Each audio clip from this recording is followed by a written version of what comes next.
Hello and welcome to Green Pass Gaming's Sunday podcast. I am your host Flap, and as ever we have a jam-packed show full of goodness tonight for you guys. Gaming in general, specifically Xbox, a little bit of PlayStation perhaps, and we'll see what else happens during the show. We are three-handed at the moment, but we may be getting another guest coming along any moment soon. So without further ado, let's introduce the panel. And again, as always, my wingman for the evening at the control deck, Puxley. Welcome to the show, my friend. How has your week of gaming been? Good evening, everyone. Good evening, chat. Yeah, I'm doing very well, thank you, Flap. I've had quite a busy week at work, actually, this week, so I've not had an awful lot of time for gaming, but I did actually have some time to try some of the Xbox Showcase demos, which got released, I believe, from Tuesday. So I've played the updated Tunic demo, having good fun with that. And I've also tried out some Sable as well, or the demo of Sable. And that's been really good fun, actually. I'm not sure what I think about the I call it choppy animation, but it's almost meant to be like limited frame animation, if you get what I mean. So it all looks like it's like a sketchbook or flipbook type thing. And I don't know if I like it enough. It actually puts me off playing a little bit, if you get what I mean. So, but apart from that, yeah, that's basically been my gaming week, I'm afraid. Excellent. Well, that's pretty cool. I've got to be honest, I've not really played any of the demos from the showcase, much to my shame, but I've been having a bit of a busy week myself, finishing Ratchet & Clank Rift Apart on the PS5. Graphically phenomenal. Got a few little bits and bugs and stuff, but I'm really enjoying that game. But the strange thing is, I mean, I stupidly paid £70 for that game. So the plan was, well, yes and no. The plan was to buy it for £70 on disc, bang through it as quick as I could, and resell it on while it's still got some value, to be honest. So I literally finished it today, so it will probably be on eBay by the end of the evening, just to get my money back, to be honest, to a certain degree. It seems a ridiculous way of doing things, doesn't it? Particularly when you've got Game Pass as a comparator, but that's where we are on the PlayStation side of things. A bit peculiar. Yeah. But, Scott, my friend, welcome. We are 3/4 of the GPG crew tonight. We are, I'm afraid, a man down. Luke can't be with us tonight, but we do have Scott Essex to bring you all the latest news and opinions. How are you, my friend? What's your week been like? Yeah, I'm good. Thank you very much, Flap. Lovely to be here.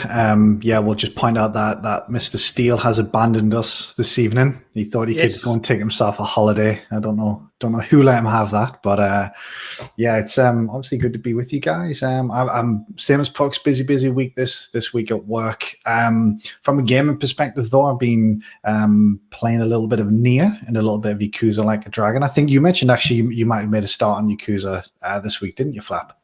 I did. I put an hour. Yeah. Funny enough, I recorded an hour's worth of footage for tonight's show with Yakuza, and They didn't record properly on the Xbox. Oh, that's a shame. That's a shame. But I did have some fun playing it. It's a very strange game. I mean, I've not really played any of the Yakuzas, and I think most people say that the Like a Dragon's probably one of the easier ones to get you in.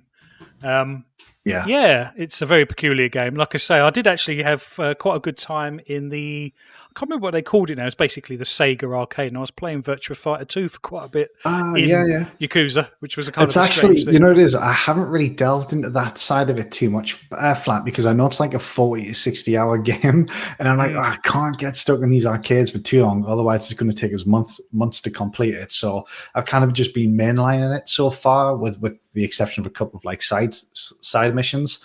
But it's a weird game in that it actually seems to do humor like all right. I often a lot of games don't get humor quite well, but I'm actually finding it's just sort of like the bizarreness and just how sort of absurd some of the things are in this game to be actually quite funny. And yeah, I completed sort of my first playthrough of Nier. So I've got the A and the W so far on that game, and then I jumped onto Yakuza after that. So I do need to go back into it, because I know a few people have told us that, look, you know when you're done, if you've only got A and W so far, you need to at least get, I think, B, C, D, and E really to get like the true ending. So I'll be going back to that at some point. But yeah, so that's mainly what I've been playing, actually. I'm really, really enjoying Yakuza Like a Dragon. I played Dragon Quest XI earlier this year, and I put it down after about 10 hours ish, because I kind of just wasn't feeling it. and I love JRPGs, so I was a little bit surprised about that. But Yakuza, just because it's something different, the setting's different, the characters are different, the story's different. Like I said, it's funny. Like how they weave in the sort of the I guess the mechanics is pretty funny as well. And Ichiban Kasuga, who's the main character, seems like sort of like a funny and sort of decent guy as well. So he's easy to like. So yeah, really, really enjoying it. So looking forward to continuing that. I'm about 8 hours in now, so I've still got a long way to go. It's really cool. Excellent. Well, have you been having a bit of a delve into some of the demos from the showcase at all? Have you had a sniff around those? I've not, to be perfectly honest, and the main reason for it is I'm super looking forward to some of these games, and I kind of want to go into them fresh when the games eventually do release, particularly a game like Tunic. It's not that I necessarily don't want to play them or anything like that. It's just I'm just going to wait for the full release. I know I'm going to get into these games, so I'm going to pick them up whenever they may release. So I'm just holding out for the full release at this point. Yeah, no, don't blame you. No, that's pretty cool. Well, Sterling chat already. We've got so many people in the chat already. It's fantastic. Let's just do a very quick roll call. We've got Shizno Elite, Invader Gaming, Myseko, Arturo Trevino, Jadzilla Music. Fantastic, guys. Thank you very much for being a Boardman Gamer. We might be having Boardman Gamer join us any second with any luck. Ryan Hunt, thank you all. Thank you all for being here. Well, got 3 topics tonight.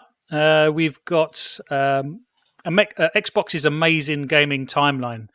It wasn't till I was scrolling through my phone the other day at the Xbox app, and I came across the Game Pass app, and it said coming soon. And I looked at the list of games that we've got coming probably in the next few months, and it actually blew me away. It's like, oh my god, there is so much content coming. It's a phenomenal time to be a gamer in general, as we've said before, but specifically Xbox at this moment in time. So we'll actually be going through some of those games. Ones we're excited for, ones perhaps we're not not so excited for.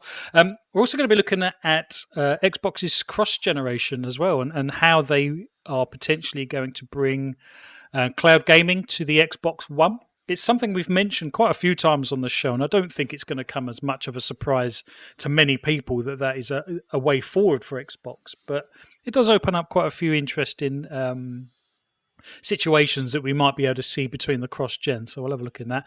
And to close the show, we will be doing our gaming confessionals. We had a lot of fun last time. So today's theme for the gaming confessionals are your guilty pleasures in gaming. So that can be mobile games that you have put an obscene amount of time and effort in, or perhaps even money spent on DLC, or any uncool games that you play, or kids games. Tell us no, people. Cleanse yourself, cleanse your gaming sins with me. I will take them on board, and you will be able to walk away free, people, knowing that you won't have that hanging over your head anymore. So without any further ado, let's get straight into topic 1 then. Obviously, only being 3-handed, we might not be up for 2 hours today, but we'll see how it goes. Chat, keep us busy.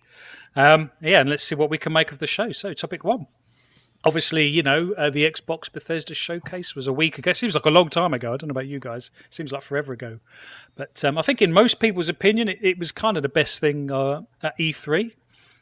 For many reasons, but one of them was the fact that they obviously showed 30 games, 27 of which are coming to Game Pass pretty much day one, which is just awesome and a really fantastic demonstration of their commitment to the service, in my opinion. And it just adds to its appeal and value across the gaming spectrum.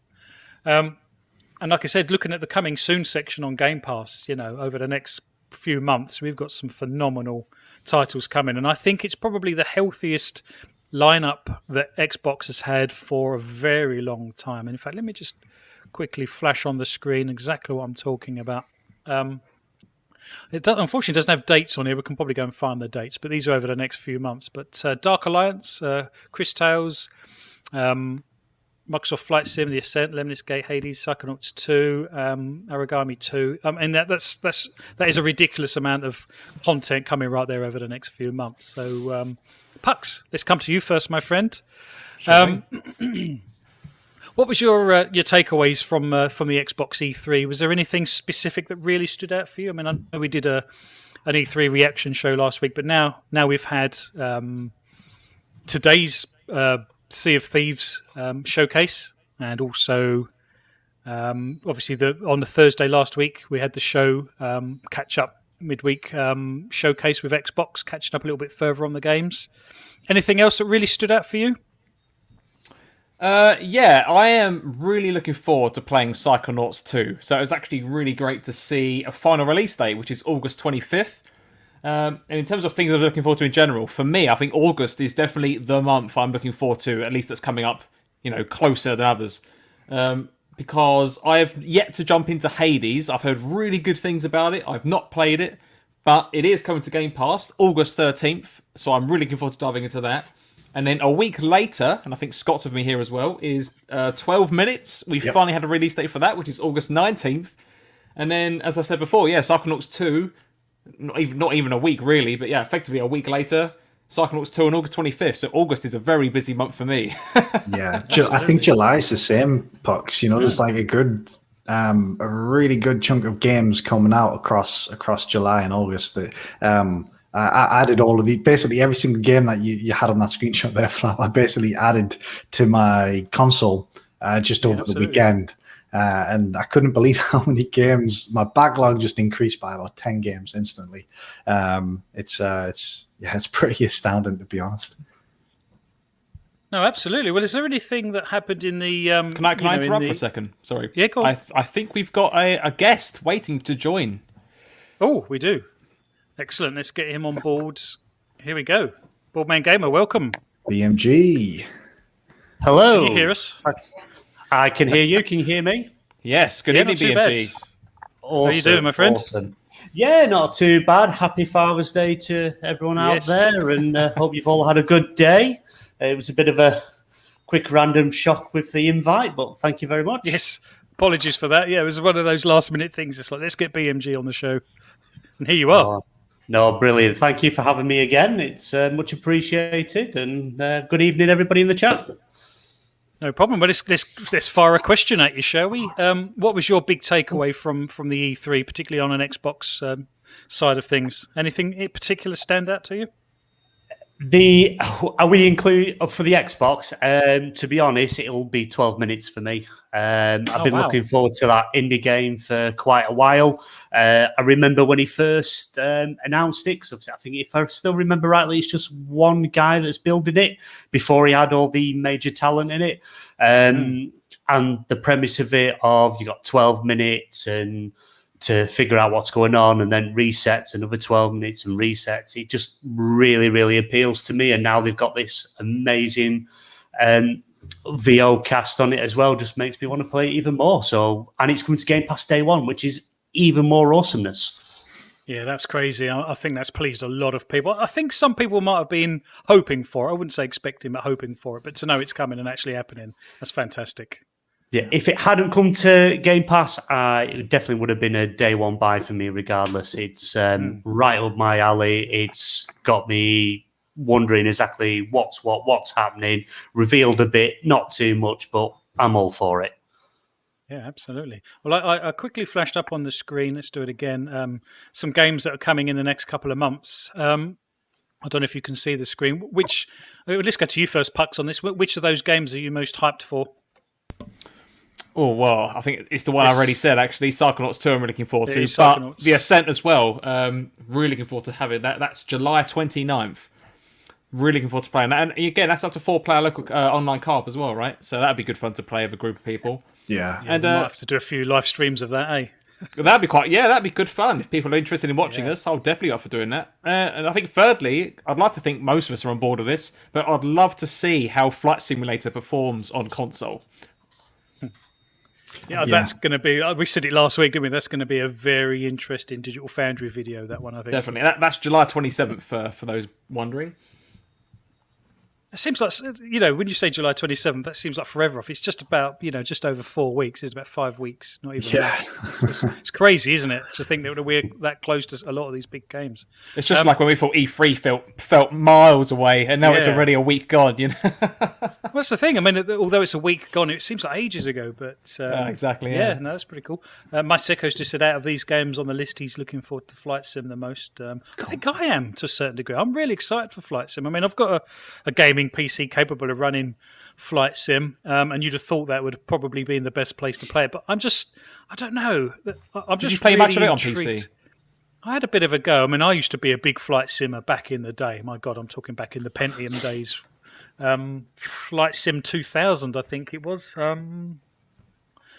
Flight Sim X. God, what was it before that? 98? I can't remember the different variations of Flight Sim before that. But yeah, it goes back a long way. I know Concorde was still flying because I used to fly Concorde quite a lot. And yeah, I'm just really looking forward to it. And just like you say, just seeing how it kind of pans out on console. But Scott, anything on that list that really tickles your fancy? Yeah, so I think that's the thing, Flap. Like a lot of it does. Dark Alliance, I thought looked cool as like a co-op game. I've got Crease Tales installed, ready to go. I'm not that into Flight Simulator, but I'm going to play it purely because I want to see what it looks like. And actually, I don't know, Flap. Did you happen to see the Xbox Showcase Extended that was hosted by Paris Lily? Out of interest, I did. In fact, we've got that coming up after this Sea of Thieves video. Yeah. So it was obviously good to see one of the developers from Asobo on the show and talk about some of the ways that they've been able to bring the game to console. Not only that, some of the changes that they've made to make it a little bit more maybe accessible, just like the land anywhere. The tutorials have been fleshed out, so it's good particularly from someone like my perspective who has very little history with flight simulator games, where to be honest, it did originally seem like quite a daunting game when you see like all the different settings and trying to learn how to take off and land. So I'm excited to try it. It's probably not something I'll play too often, but at the very least I'll try. And obviously I do really want to report back to you guys as to how it looks on the Series S, as well as Series X. But it does seem like they've put a lot of thought and effort into it. It's not just a straight port of the PC version. They've actually given it a lot of thought of how to bring it to a new audience, essentially, because it's going to be open to a bigger audience. I don't think Flight Sim's ever been on a console before, has it, Flap? No. Oh God, no. Yeah, so it's going to be open up to a brand new audience of people, especially because of Game Pass. So it's good. It's good that they've put some thought in that. But I think the one that stands out to me in here is Hades. Yes. Obviously, I'm excited for the likes of Ascent and Psychonauts 2, but Hades is obviously arguably one of last year's Game of the Years, or in a lot of people's mind, it was Game of the Year. I do actually own it on the Epic Games Store, but I can't play it because I don't have the hardware for it, even though it's not the most intensive game. My laptop still isn't capable of it, unfortunately. But yeah, I was really, really pleased to see that finally come, and I'm glad to be able to check that. I think it's August 12th or something along those lines that's coming. So really, really looking forward to checking that out finally. So, I mean, I've mentioned on the show a few times, I had a game plan with Hades because, I could have easily bought that quite a long time ago and played it. And I know it's one of Luke's most favourite games. And, we've had conversations around it. And I've been a real tight ass and I've been holding out for it to come to Game Pass. So when I saw it in the showcase, it's like, yes, my gamble has paid off. I can finally play this game. And I think I might prefer it on console anyway. It's sat in my, on my TV. Yeah. So the reason I bought it, Flap, was even though I don't have a game PC, obviously, as you know, I've been trying to acquire some hardware. I mean, I'm nowhere near getting a graphics card, unfortunately, but I have been taking advantage of the Epic Games Store's free games that they offer each month. So I still go on and get them in hope that one day I'll actually be able to take advantage of it. And I think one day it popped up and said, here's a £10 voucher to spend, minimum spend of £15. And I think it was right around the time that Hades was in its prime. And I think Hades was maybe £15 at the time. So I was like, I might as well spend a £5, get Hades. And then if I do have the hardware, I'll eventually be able to play it. Unfortunately, here we are how many months later and it's coming out on Xbox and I still don't have a GPU. But so I did get it anyway. But your Series X and S has got you covered on that one. So you'll be Exactly. Boardman Gamer. What out of that list are you most stoked for? Oh, it's good. Smith, that Lemniscate is kind of caught my eye. Right, so this is the one where you go in is this like where you have like a 20-second battle? Is that the one? Yeah, it's because I think it's like basically it's a turn-based FPS strategy game. It looks a bit crazy. It looks I really fancy trying. I've got a few games, as we all have, backlog and sat on the console ready to play, which will be one of my confessions further down the line, that I've been wanting to play, but it just, something about it just caught my eye, and I thought, something I could really, really get into. I think, is it like so many rounds you play or something like that? Doesn't each really 20-second kind of time slot stack up on top of each other, so it all starts playing out at the same time? Yeah, and it's kind of like you like change the past or something like that to affect the future. It just seems one of them games that's going to be, it messes with your head as you're playing, and it's going to be them, whoa, wasn't expecting that kind of moment. So yeah, that's probably one from that list that's really caught my eye. The Ascent, I fancy playing it. It's I'm interested in it, but again, I'm a bit 50-50 on it. Is that a RTS game, or is that more of a twin stick shooter kind of game? I'm not quite sure on that. I don't think it's like RTS. It's like twin stick sort of. Yeah. But it's not just sort of. It's not exactly twin stick. It's kind of like ARPG with twin stick mechanics in it as well. I get you. I think If it's anything like Helldivers, I think I'll be quite interested in, but we'll see. Flight Simulator, I love them type of games, but as long I can take off and crash land within seconds, not a problem. But other than that, it's I'm not very good at that games. I know there's quite a lot of the community in this community and outside the community like doing all the proper flight checks and what have you, but I think I'd probably struggle with that, to be honest. And Dark Lights, myself and Ryan Hunt, I think he's still in the chat. It's a game that I'm quite looking forward to giving a try as well. I've never been in the Dungeons and Dragons world, but I'm quite looking forward to actually giving it a try and seeing where it goes from there. Maybe I'll get into it, maybe not. We'll give it a try. Yeah, well, that's it. It doesn't cost you anything extra. And I know a few people, when it was announced it was coming to Game Pass, they said, well, I'm going to cancel my pre-order then. So I think it's quite a popular game in certain circles. So, yeah, it's going to be very interesting to give that a go. I think that's another 4-player game as well, isn't it? It is, I believe so, yeah. But it's, again, Game Pass is like, as many people in the industry and community have said, it's like the best deal in gaming. How can you, at the moment, compete with Game Pass? It's just so much choice. So much coming in the future, obviously from the Xbox Bethesda showcase, showing what's coming in the next 6 months, then to the 12 months. It's just my mind's blown. I'm still blown out from the event. Well, to be honest, like I said at the top of the show, I partnered with 70 quid for Ratchet and Clank Rift Apart, and as much as that is a fantastic sort of showcase for what the PS5 can do and the DualSense controller and stuff, it's still left a very sick feeling in the pit of my stomach. I've got to be honest, parting with 70 quid for his essentially, a 3D platformer and stuff.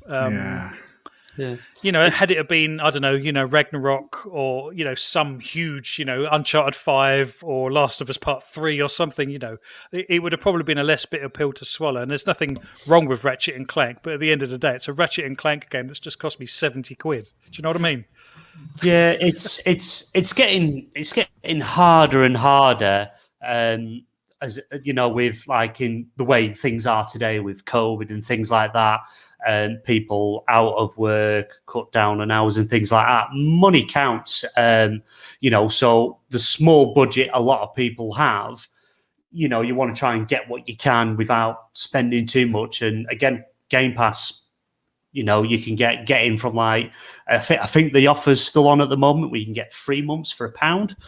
You just, how can you argue with that? It's just a cheap way of getting into the ecosystem for a subscription. Try it, you like it, stick with it. You don't, you can leave. But how many games are we at now? 400 plus, including EA Play. It's crazy. Try out. It's a crazy amount of games. Yeah, absolutely crazy. Puxley, let's catch up on the chat a little bit. We've had quite a lot of chat flowing. What's been occurring? Yeah, I've got a few saved comments here. First one I have here this is answering a question of what the community are looking forward to in general. So Pyro M Origami 2, the Tenchu spiritual successor. You know what? That's one game on that list that none of us mentioned, actually. Yeah. I've seen the first one, but I've not played it, so unfortunately I can't really comment on it at all, I'm afraid. Shizno Elite, there's so much coming, it's ridiculous. Flight Sim, Ascent, Psychonauts, Forza, Halo. Oh my god, I could keep going. Gaming gets better and better. Shizno Elite that's a very good continues. point, actually. Sorry, that's a very good point, because obviously that list that we flashed up only takes us up to August. You know, we've got the holiday run, or, you know, Christmas rundown of games coming, you know, even after this lot. So it's just a phenomenal lineup of Xbox games still yet to come this year even. Oh, definitely. Shizno Elite continues. I love Origami. Got it through gold, and I was so hyped to see 2. Masako, in response to your comment on Flight Sim, says, "Me too, Flap. Golden flight games on the 90s for me too." Shizno Elite again. I hope Flight Sim works well with a controller, and I don't have to buy a flight stick to enjoy it. Have we all seen this new flight stick that got announced by a registered third party? I believe it was. It's like 300 quid's worth of flight stick. It looks really good, but it's a lot of money. Well, it is, but a lot of flight sticks go up from there, my friend. My God. Well, yeah, I'm aware of that. I am aware, yeah. But I thought it was really good that I saw that that they had allowed a lot of third-party flight controls to work with the Series X. They've obviously updated the driver set for the Series X to allow these third parties. And to be honest, but you know, part of me that's no surprise. But on the other hand, it's still really cool that they've done it. Definitely. Another comment here, from Super Cosmic Puma. Welcome. They say Redfall and Forza as well as Hellblade. They're looking forward to. Another comment here from Pyro M has just come in, who says Ratchet and Clank is average of 10 hours to finish. That's £7 per hour of play. Flap, that seems ridiculous to me. And I suppose with Game Pass, you do potentially start thinking things in that way, right? How can I possibly argue that there isn't a ridiculous amount of money to pay for a game? Like I say, you know, it's a great showcase. It does do, you know, I would say that it's probably second only to Astro's Playroom with how it shows off the DualSense controller. But in all honesty, big deal. Lots of games will be coming that do that kind of thing. So. Yeah. Or it will end up as that gimmick that most devs won't end up really using. But, well, certainly third-party devs. I think first-party will almost be persuaded to use it, shall I say. But that's just encouraged me just to go and sell it on eBay as soon as I can, just to get my money back on it. You know, I'm hoping I'm going to get 50 quid back. So essentially the game will have cost me 20 quid, probably worth 20 quid, although I won't get to keep it. That's the thing. I won't be able to play it anytime I want. It's a strange and really stupid situation, I think, PlayStation have found themselves in, if I'm honest. Well, Flap, we had that conversation midweek when, was it this week or maybe last week, you know, amongst ourselves when I was talking about, you know, getting a PlayStation 5 and, you know, whether I want to necessarily do it because it's going to cost, 400 quid for the console, or how much it is 350 and 450, I think, or 380, 450, depending on whether you get a digital edition, and then 70 quid a game. And it's like my backlog on Xbox is huge. I've got all these games coming up, and it's like it's a hell of a lot of money. You know, I've spoken about getting a PC, but obviously a PC is multi-purpose, but not only that, because of sort of Xbox Play Anywhere, cross-save and things like that, all my games come with me, so I don't have to rebuy them to play them, you know, on a PC if I was to get it. So it is so interesting. And genuinely, you know, I couldn't justify paying 70 quid for that. And I don't know if we'll touch on it today, but I've kind of got a similar dilemma with, say, Battlefield at the moment, where I was super looking forward to that game, but that's a 70 quid game. I'll probably get a lot more hours than you did out of Ratchet and Clank if I was to buy it. But you know, it's still one of those things where you've got to consider this year I'm going to get Halo free to play. And then I'm going to buy Battlefield. Which one's going to take up most of my time? And can I justify that, cost? And funny enough, we're looking at Sea of Thieves here. I was actually just looking at the weekend. I'm currently at about 200 hours played on Sea of Thieves Wow, far, and Well, that didn't Holy cost shit! me- Can I didn't just cost me a penny. ask? Is that you going solo, or do you have a crew of people that you? Nah, that you go with? I've always played with friends. I've never I played was Sea gonna of say, Thieves. wow. Never played Sea of Thieves solo. So, but yeah, I think it was like Never do. yeah. I'm just trying. It's not a how fun many- experience. Yeah, so I had about 8 days of play time according to my Xbox, and so that's about 192 hours or something. So, and obviously that was included in my subscription, you know. So you're talking about value proposition. I don't necessarily think it's wise to necessarily sort of judge a game by cost per hour played necessarily, especially when you're comparing a single player game to a multiplayer game. But still, yeah, you look at it there, £7 an hour for Ratchet, and then try to work out that for my Game Pass subscription for Sea of Thieves. It's ridiculous, isn't it? It's yeah, a no-brainer. Like I say, I absolutely have to sell that game. Like I say, probably by the end of today, probably tomorrow, just to justify it to myself spending that sort of money on that kind of game. If I'm honest, but there we are. I've got a question yeah. for you, Flap, actually, because I wasn't finished with the comments, I might add. Oh, go on. Yeah, go on. But Masco asks you, would you have purchased Ratchet and Clank if you only had the digital PS5, i.e. you couldn't resell it? No, that's a very easy question. That's the other part of my argument that helped me justify it, is that I knew, and in fact I looked on Computer Exchange in the UK, which is kind of like a pawnbroker for technology and technical stuff, and I think they will buy it off of me for about £54 at this moment in time, which is kind of crazy, Not bad. really, isn't Yeah, it? Yeah, and they're going to sell it on for profit still, so it's nuts, absolutely nuts. But no, that's a very good point. I absolutely wouldn't have bought it if I had a digital-only version. I don't. Sorry, yeah, go on. I don't own a single physical game at all. I'm Me completely neither. 100% digital. Oh, actually, except for the Switch. Apologies. Yeah, on Xbox, not a single. In fact, I do own some physical games that I bought before Game Pass. So, for example, I've got like Halo Master Chief Collection, but I don't use the disc anymore because it's on Game Pass. But beyond that, on Xbox, yeah, I've got none either. BMG on Switch is a different story, but yeah, on Xbox, none whatsoever. Hashtag convenience. Yeah, no, fair enough. It makes sense. I'm still the other way though, if I'm perfectly honest. I mean, I try to buy Really? physical as much as I can. Yeah, maybe that's a confession. Maybe I'll leave it for later. Actually, Oh, yeah, I've got a slight question for you though, Puxley. Go on then. What drives you to buy physical? Is it all like this preservation of gaming, or is it you just want to have that box in hand? I can answer that. He's a cheap on. ass. That's what it is. He's a cheapskate. A bit like me. I don't know whether to answer that now. I think that best. Is that a good question for the confessional? Can we leave that till later? Do you think? We'll save Yeah, it. We'll absolutely. save it. Yeah, Yeah, we'll all right. save it. If you need that, taking off your gaming conscience, then we will save it, my friend. Yeah, maybe I should. Just 2 more comments and then we'll move on, right? So, one here from Super Cosmic Puma again. There is one game on PlayStation I would love to see on Game Pass. Kenna, Bridge of Spirits. But with everything on Game Pass, I think I'm being greedy. And then finally, absolutely. with Dragon Wolf, the value of Game Pass is outrageous. And that is it for the comments for now. Yeah, no, absolutely. No, completely agree. Just while we're on this, did anyone get to see the Sea of Thieves showcase earlier this evening? I didn't, unfortunately. Well, it I've been really watching good. it as we've been chatting, mate. It's been nice to have it in the background because I've been a bit busy today. I've not had a chance to watch it, but that's only out in 2 days. Then I'm that's going Tuesday. Yeah, Tuesday. I'm really looking forward to that. Really, really looking forward to that. Massive Pirates of the Caribbean fan. And obviously, as I've just confessed, sort of an early sin there, almost 200 hours in Sea of Thieves already. So, Wow. yeah, I'm super, super excited to check that out.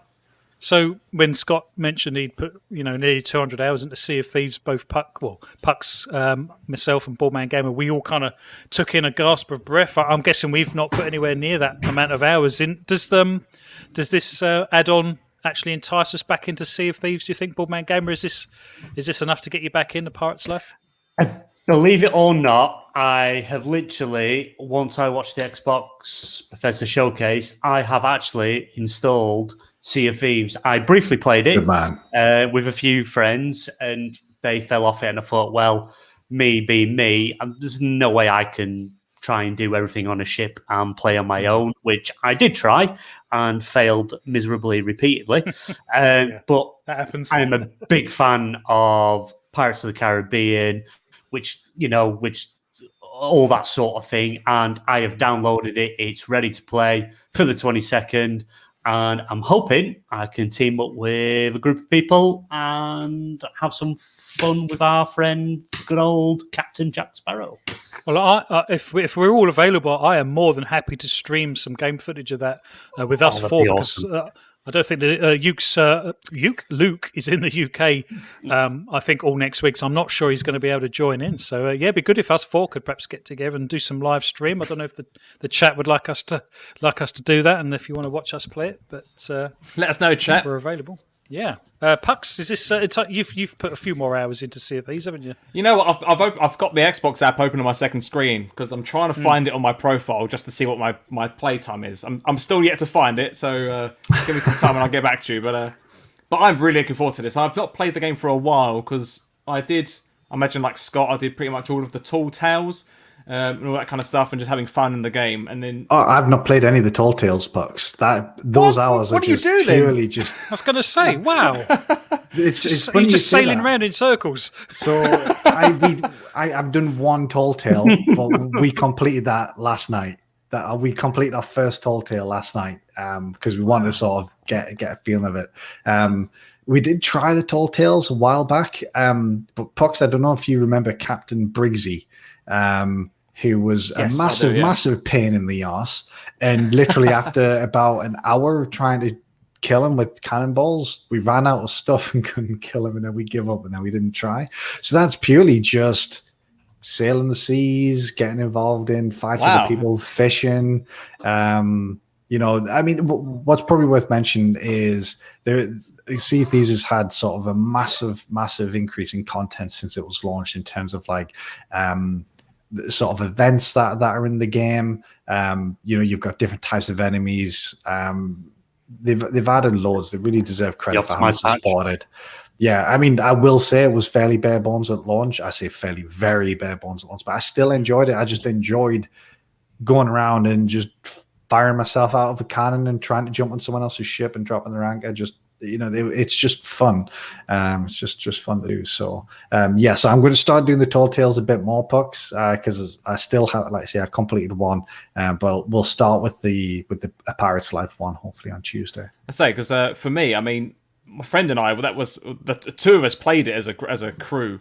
And we did all the Tall Tales. I think they're like some of the best things I've done in a while. One particular Tall Tale, I think we did it for about 4 hours. But for those listening who may not have played it and not sure what the Tall Tales are, there are, obviously it's part of the story, but there are no checkpoints. Or at least there wasn't when I played. I was just saying they are now, mate. They've added them since now. So have they? They get story checkpoints, and you can just, as soon as you jump back in, you can just start off where you left off. So they have since added them. That's a good thing to know, because again, a friend and I are doing one of the Tall Tales, one of the bosses. We played it for 4 hours on the tail, and then we died and had to restart the whole thing again. And then this was like midnight at this point, and we were like, I'm out, I'm done. Yeah, I'm not doing all this again. So it's good to see they've got checkpoints finally. Sorry, that's my venting done.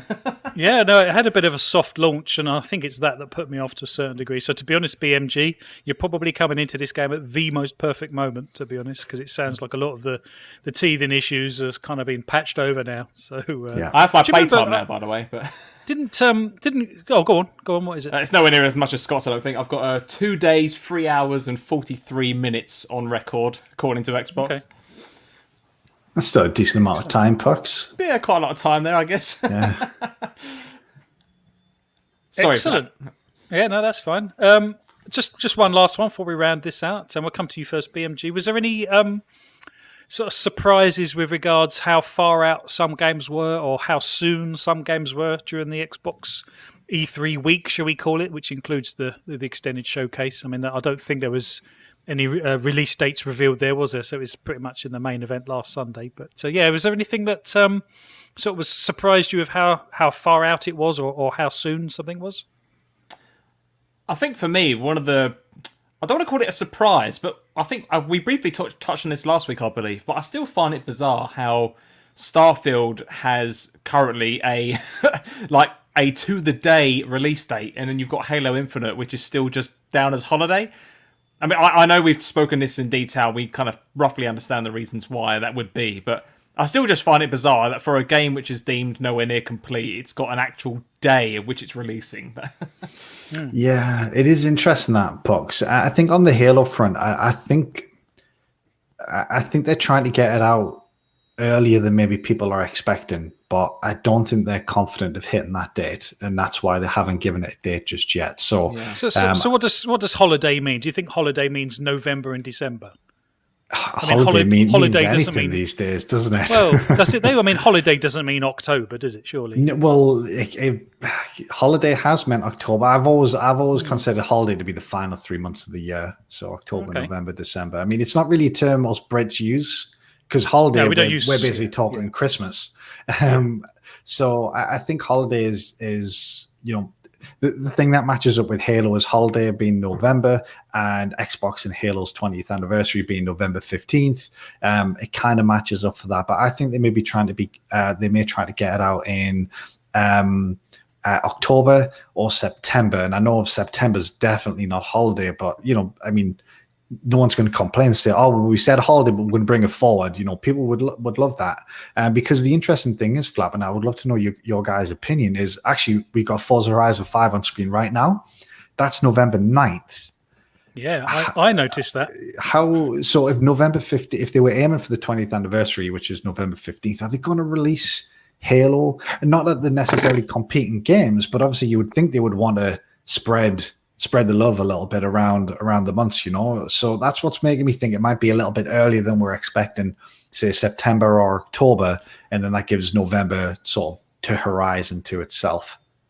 Here's a question for the panel then, just for a bit of fun, I guess. Should we all quickly throw out a day or a date, like a specific day when you think Halo might actually drop? Well, like Scott said, the 15th, I think it's got to be the hottest date, isn't it? Surely. Yeah, that would make sense, but I'm going to say that they're gunning for a September date. So I'm going to say something like September 24th or something like that. No, September doesn't. Sorry, hang on a minute. September doesn't come under holiday, surely. You can't have September coming under holiday. It doesn't, but no one's going to complain if they say, "Oh, it's coming early." So they could easily just say, "Look, it's ready.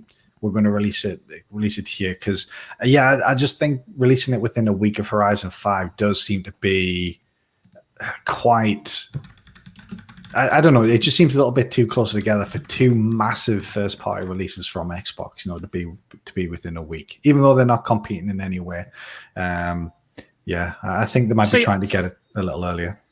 See, I don't know, because I think, like you say, I mean, they're not competing anyway, other than the fact that they are both Xbox first-party titles, kind of, elbowing for the limelight, shall we say, perhaps. But I think, the more big first-party games that Microsoft can launch before in November really bolsters their sales of consoles for December, don't you think?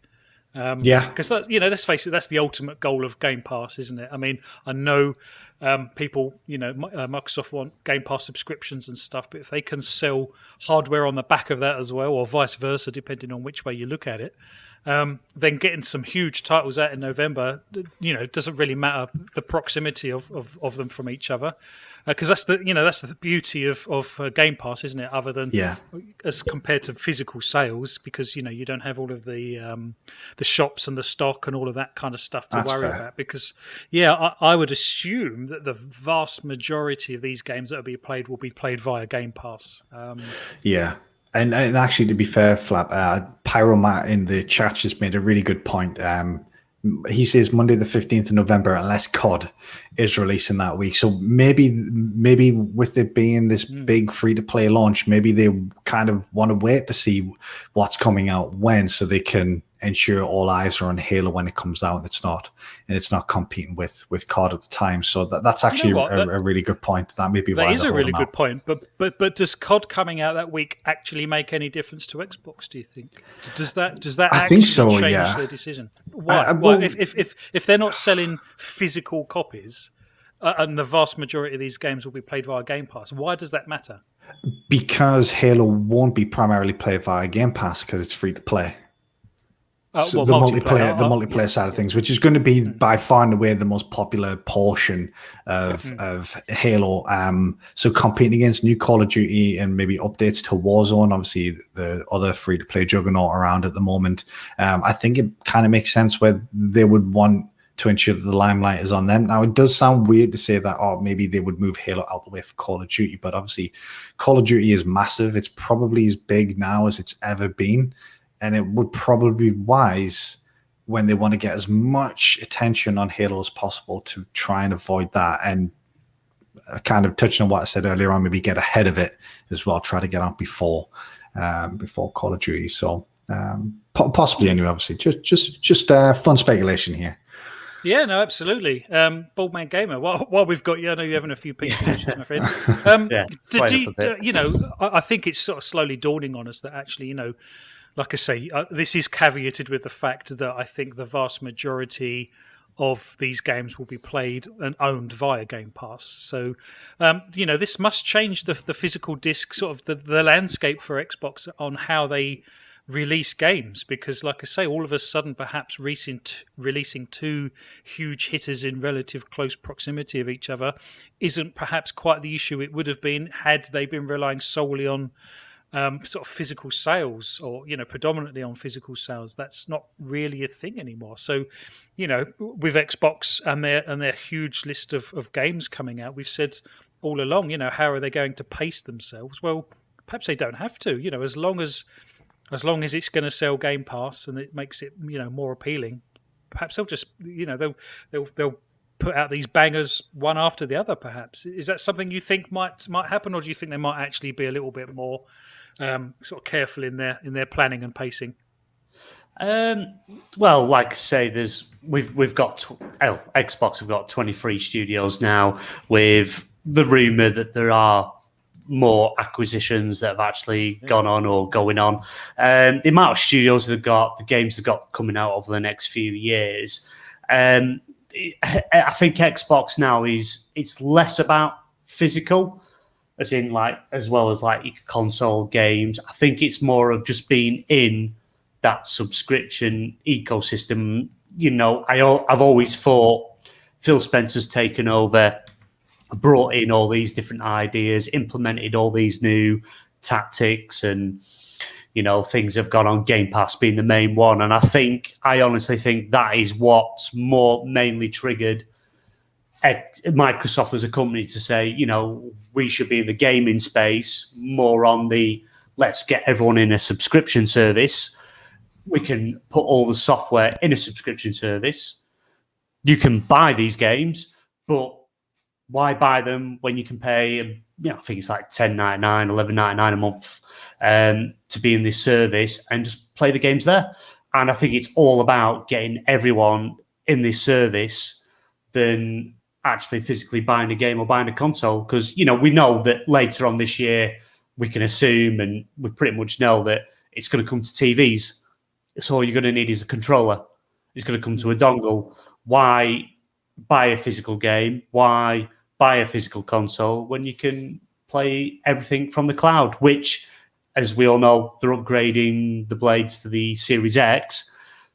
In an ideal world, everything will run seamlessly, no latency, and we're all going to be able to just play where we want, when we want. Why get physical? That's kind of how I look at it. Why do I need a physical game when I can have it buy digitally for convenience and play anywhere, anytime? Myself, I'm a private hire driver. I could be out on the road. I've got a bit of time to pull out my phone.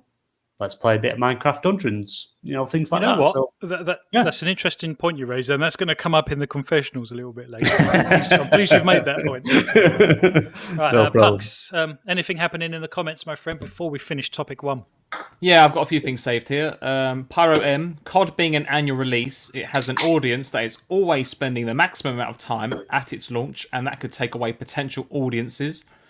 Would it though? Would it? I suppose it might.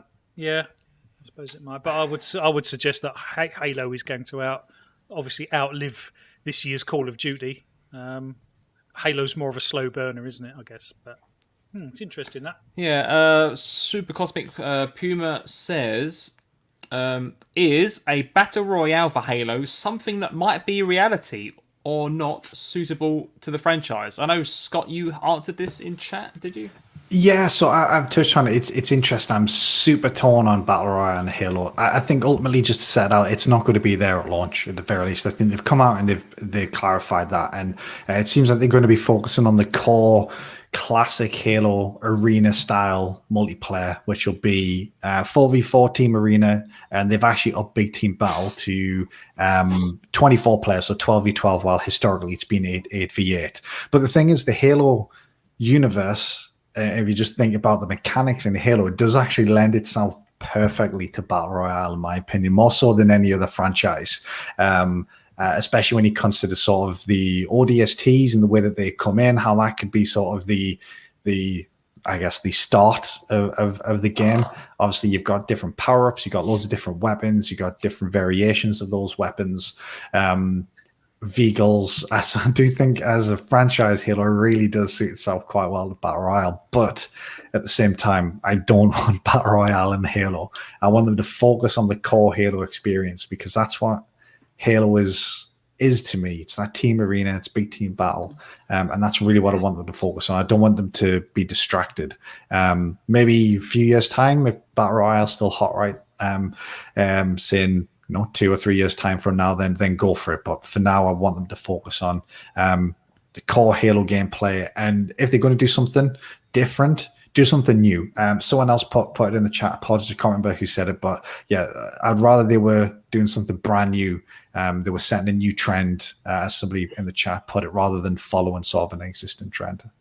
You know what? I'm pleased you said that, because I can't wait for this bloody Battle Royale bubble to burst. Because I'm the same. I don't really enjoy Battle Royales. I think it was you actually, Boardman Gamer, wasn't it, in our Discord channel? And by the way, chat, if you haven't joined our Discord channel, there is an invite to that down in the description. So please join in. We carry on the chat in between shows. So if you've got opinions and news that you want to raise, we have good discussion there. So it's a good time for you guys to join our Discord server. But yeah, you actually raised asking about whether Warzone was worth jumping in, and I said that me and Puck's were big kind of Call of Duty players, but we just can't get on with Warzone because it's just a different game. I know it's got Call of Duty sort of skins, and it's got the Call of Duty kind of shooting mechanics and stuff. But I don't know, Pucks, what is it? Why can't we get into that game? It's just, I don't know. If I'm honest, I think for me, is Call of Duty in my mind, I've always liked the fast-paced action, like the run and gun type. Well, obviously sniping, all that kind of stuff, but I've always liked the fast-paced nature of it. Whereas for me, Warzone is not fast-paced, it's very slow, and it's just filled with snipers, which are too good.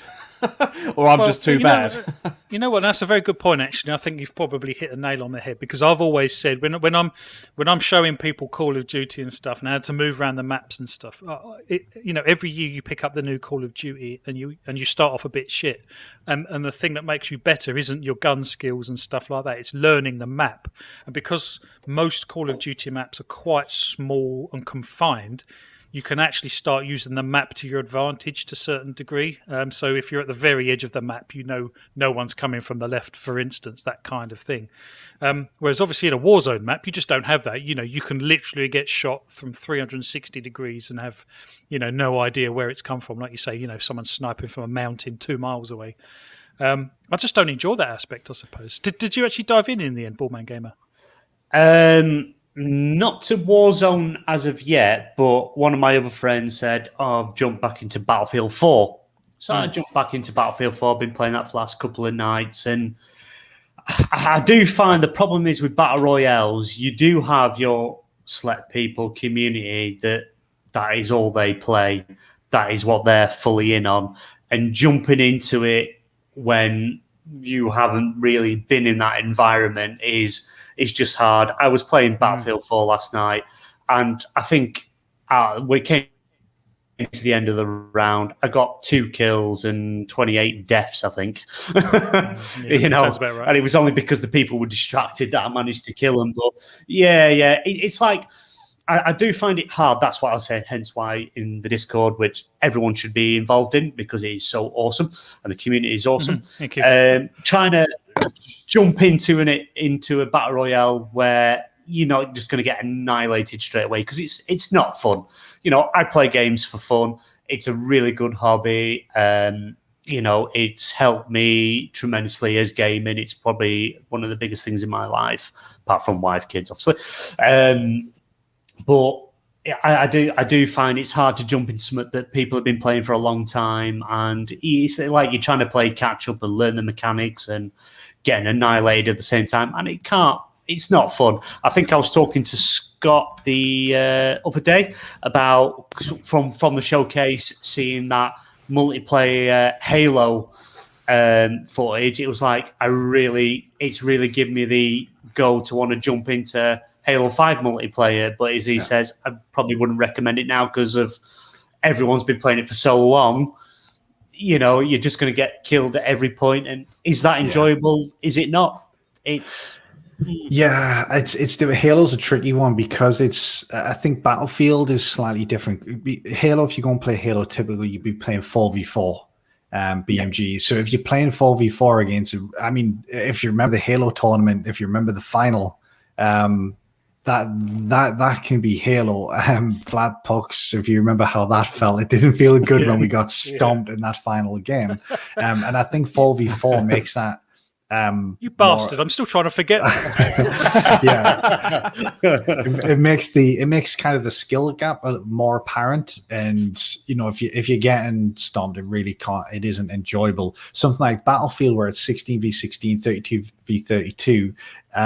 You've obviously got a much broader variety of skill levels, and also you can kind of just hide in the corner and wait until someone runs past you and shoot them if you like. You don't kind of have that benefit. Or in Battlefield, you can just get in a tank and you just shoot the shit out of a building, which in itself is fun. You don't necessarily have to get kills in Battlefield, to have fun. You can be a medic. You can be an ammo guy. You can contribute without necessarily getting a load of kills.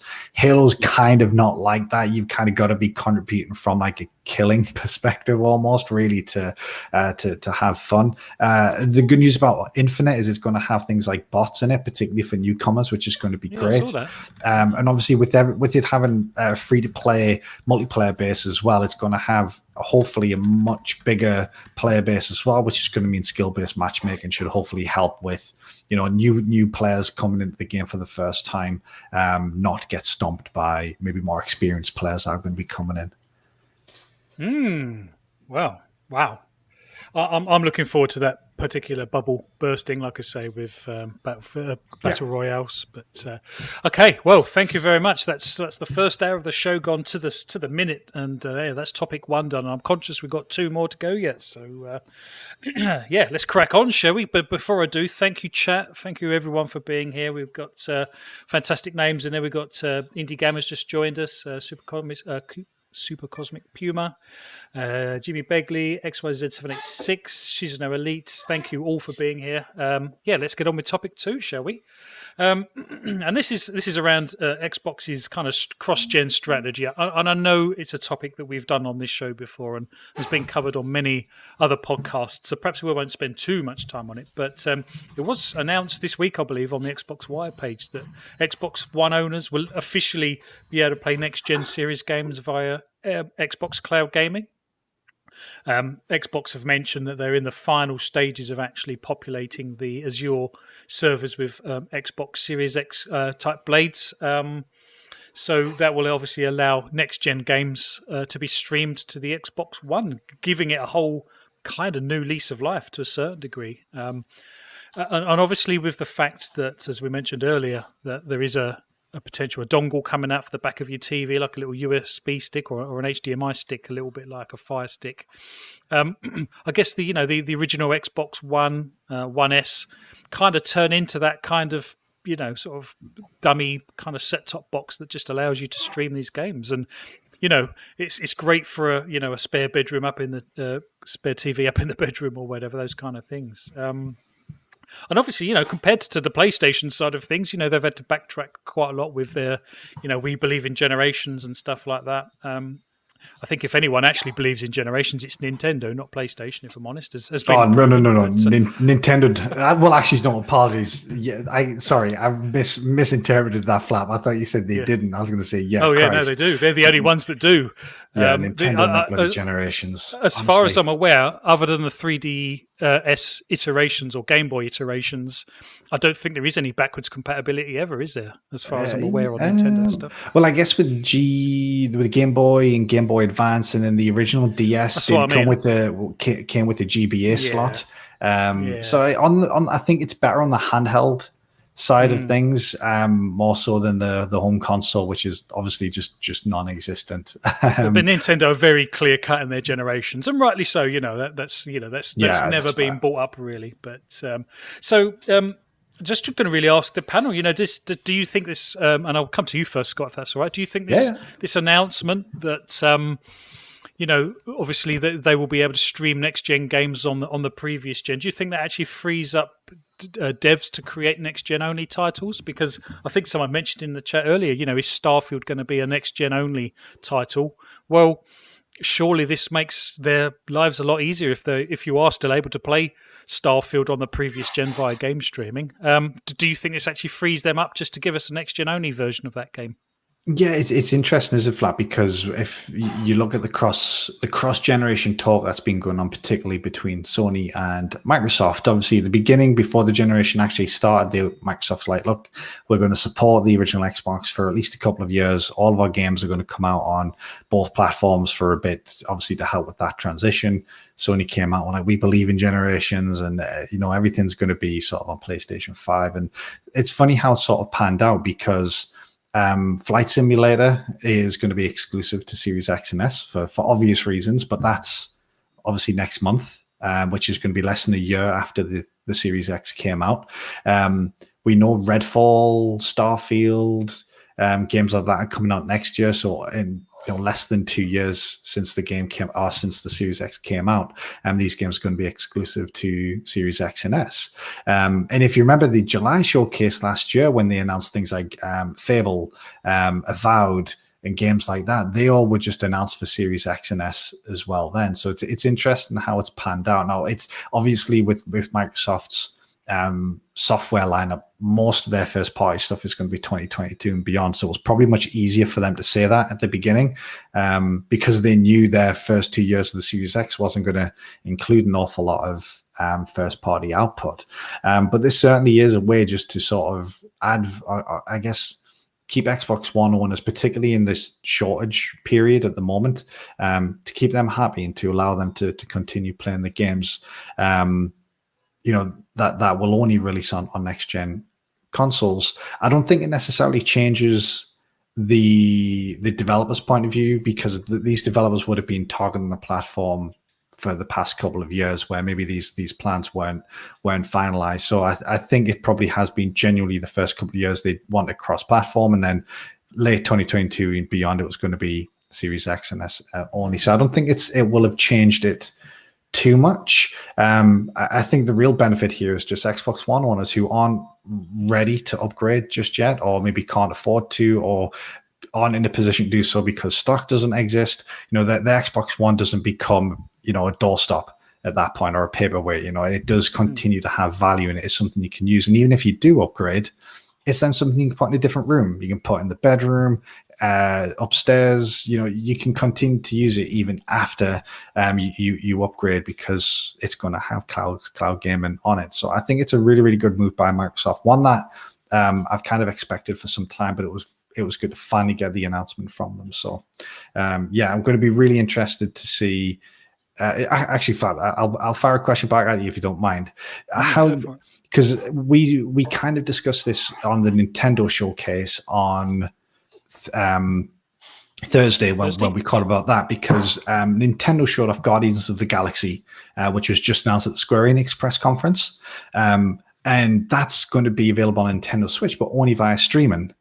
And I thought it was a little bit odd for them to show it off that way, because if you missed the text at the beginning of the trailer where it said optimal conditions and all that sort of thing, you wouldn't have necessarily known it was a cloud version. So how do you think Microsoft are going to handle the platform announcement? So they're just going to leave it at Xbox Cloud Gaming, and they're just going to say, look, that's available by Xbox One, or are they going to say it's available on Xbox One? How do you think they'll actually phrase the platforms that these games come out on if it is available on Xbox One but only via cloud gaming? It's a good question. Well, I think I just think it will be. So it would just we've got 3 icons, haven't we, on Game Pass? We have obviously the kind of Series X and S. We have the PC and game streaming. I think they will just leave it at that. I think the Xbox One will just, by default fall under the game streaming side of things. No, that's fair. I think that kind of works, doesn't it? Because that doesn't complicate things too much. It's just the fact that you've got the, the streaming app on your Xbox. And I've got to be honest, I'm amazed it's actually taken them this long to actually kind of roll this out. I'm sure they were obviously waiting for the Series X servers to come about. Otherwise, there's probably not much advantage doing that. But let's go to you, Pucks, if you don't mind. Same question, really, and I know Scott's kind of answered it, but do you think that might actually free up some devs to drop previous gen and just concentrate on next gen going forward? Or do you think actually from now on, virtually every Xbox first-party game will be next gen anyway?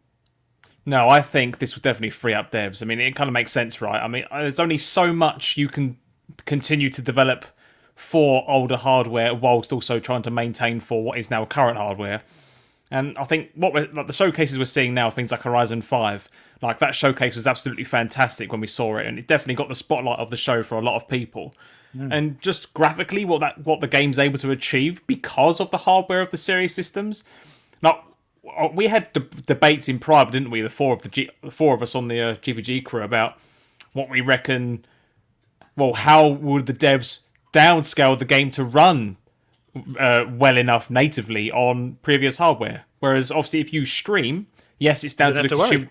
Exactly. Yes, it's down to the consumer to try and hopefully have a reliable internet connection. But outside of that, if you do, happy gaming, right? I mean, and especially if the blades, as BMG said, being upgraded soon to Series X's, then even more power and even more super duper gaming to enjoy, right? So 100% I can see it going that way. I don't see why you would support older hardware. Do you think that might extend to third-party devs as well? Because I know obviously with third-party devs it's a slightly more awkward because they've obviously got PlayStation and potentially Nintendo to worry about. And the irony of PlayStation is, they're the ones saying they didn't believe in generations and stuff, but actually they kind of have to because they are kind of forced to believe in to not believe in generations because they sold so many PlayStation 4s. I mean, the one of PlayStation's huge strengths is actually one thing that might potentially hold them back slightly, whereas on the Xbox platform, like you say, devs have that kind of freedom to not have to worry about previous gen because it will just run on that anyway via streaming. So do you think third-party devs might consider just streaming their next-gen games via Game Pass and is yet another enticement onto Game Pass, do you think? I think that would depend solely on who the devs are and what the game is. So I think any AAA developer working on anything which is going to be, graphically intensive and therefore requires, brand new modern hardware to be able to run as they originally designed it and envisioned, then yes, I think 100% they should or could well consider streaming. But for smaller games, like one of the games we saw in the showcase was like Slime Rancher 2, for example. So, I mean, that's a very nice, pretty-looking game. It's built in the Unity engine. But I do know that game is not super intensive on hardware that you can't run it on something like a Switch, right? So I think there's some smaller indies like that and maybe smaller devs that working on a lower intensity of, sorry, I'll rephrase. Working on games with lower graphical fidelity is the term I'm looking for. I don't see any reason why they would need to worry about cloud streaming. Because if anything, it might not even be in their remit depending on how much more dev time is required on the dev's part, right, to implement. But if anything, actually, now what I'm talking about, that's rubbish because if anything, the game's on the servers and it was down to Microsoft to set up the streaming mechanism in the first place. So as far as I'm aware, games can be ported over to stream very easily. I don't think it's an automatic thing. That's why not everything that's on Game Pass can be streamed, obviously. And obviously some games, some developers go the extra mile to actually put touch screen controls on their games as well, I guess. But I don't think the leap from creating a game, getting it on Game Pass, to then putting it on Game Pass and being able to stream it is a particularly huge leap, is it? Yeah, it sounds like Microsoft seem to have done quite well in terms of their APIs for this, from what I've kind of read in the past and what I've heard before. As you say, I think it's very minimal dev time, I think, as you say, to actually implement what's required to enable dev streaming, because I think Microsoft obviously support a lot of the main engines, right? And most smaller devs or indies that are making their own game are, for the most part, no doubt using an off-the-shelf engine like Unity or Unreal Engine, rather than building their own in-house stuff. So I don't see why you couldn't do it. But yeah, I think if you're a AAA working on massive graphical games, then cloud could be the way to go if you're wanting to support more people playing that maybe don't have a Series X yet. But yeah, for the most part, I don't think it'll be everyone. But definitely, I'd like to think that they would support it in the future. Yeah, well, I think to be honest, sorry, go Flap. on. I was just going to say one thing that's probably worth considering, and you guys both mentioned it there when it comes to third parties, is obviously streaming is only currently available for Game Pass Ultimate subscribers. So when it comes to third parties, if your game isn't on Game Pass, then the streaming angle isn't really something that you benefit from. So in terms of dropping last generation hardware, if you don't have a deal with Microsoft to go on Game Pass, if you want to capitalize on the Xbox One user base, then you will still have to release a native version for that game. At least at this moment in time, obviously those plans might change. But yeah, if you're not in Game Pass, then you kind of don't have too much of an option, I guess, at the moment.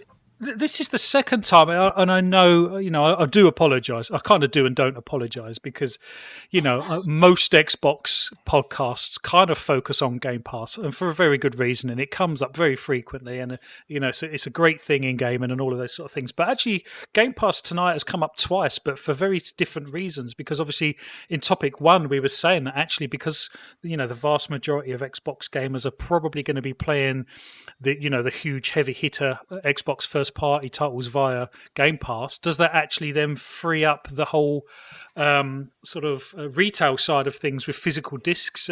Does that allow Xbox to actually stack up and launch some huge first party titles in quite close proximity, because they don't have to worry about retail so much? But also on this, with streaming, Game Pass perhaps potentially allows developers to actually move on to the next generation solely anyway, which is kind of a little bit odd, isn't it? Because Xbox has always been very open and upfront about how they're going to support previous generations, and they do. But I just get a funny feeling that this game streaming is kind of the future to a certain degree, and is also a bit of a get out of jail free card for them, because no matter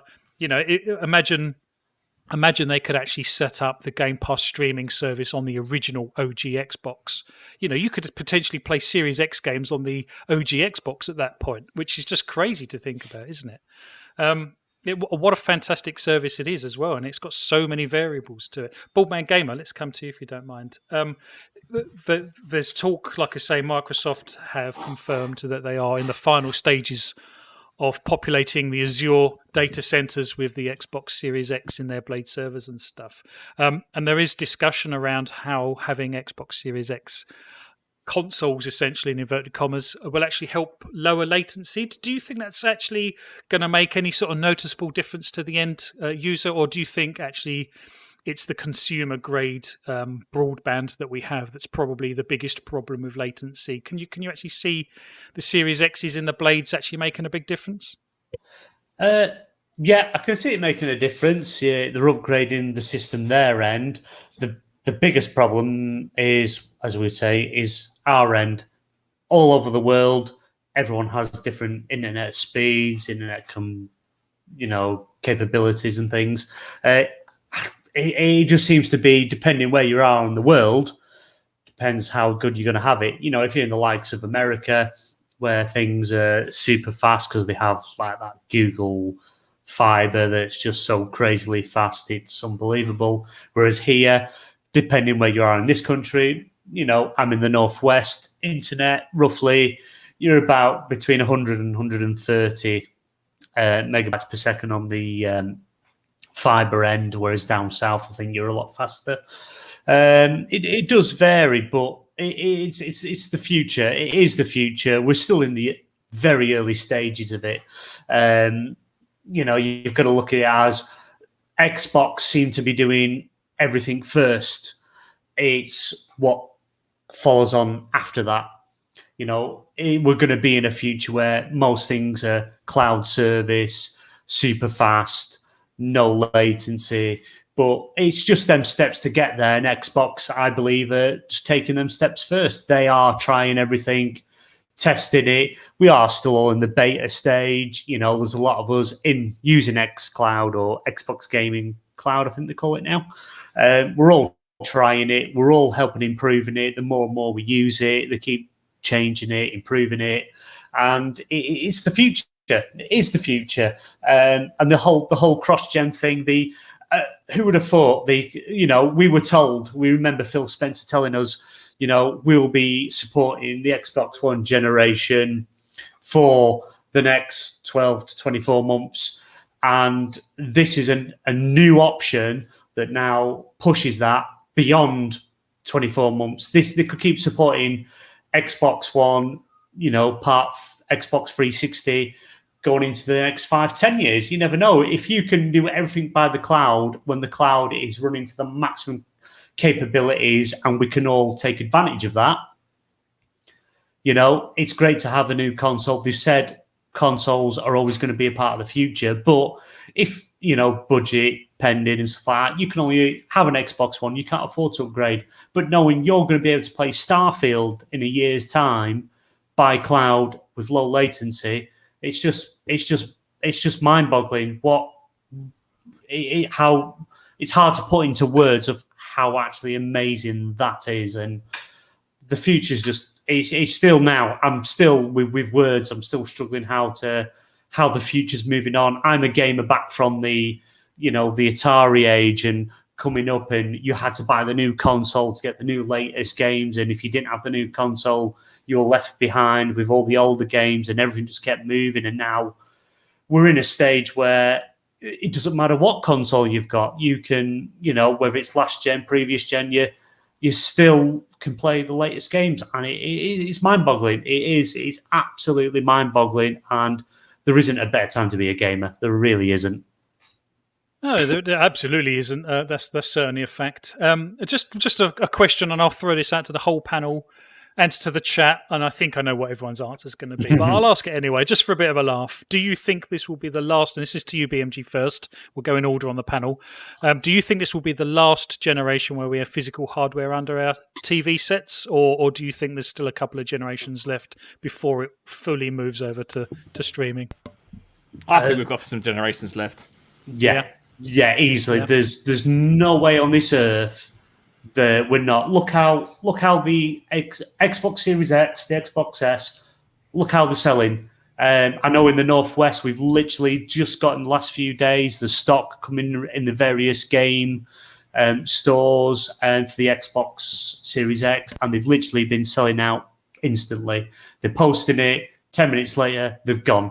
They're still selling hardware left, right, and centre. Hardware is still going to be a big part in the console stage, but if you can't afford a new console, if you don't even want to buy a console, you're in PlayStation, you're in the Nintendo ecosystem, Game Pass, you can play it on your TV.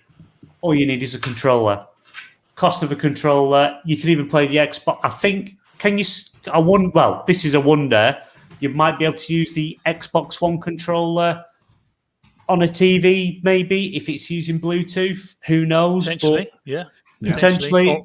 Yeah. I know the Xbox Design Labs, which has literally gone live in the last couple of days, which is awesome, by the way. Some of the designs on Twitter is just absolutely mind-blowing. I love the Green Pass Gaming one, by the way, I must say. I really want one.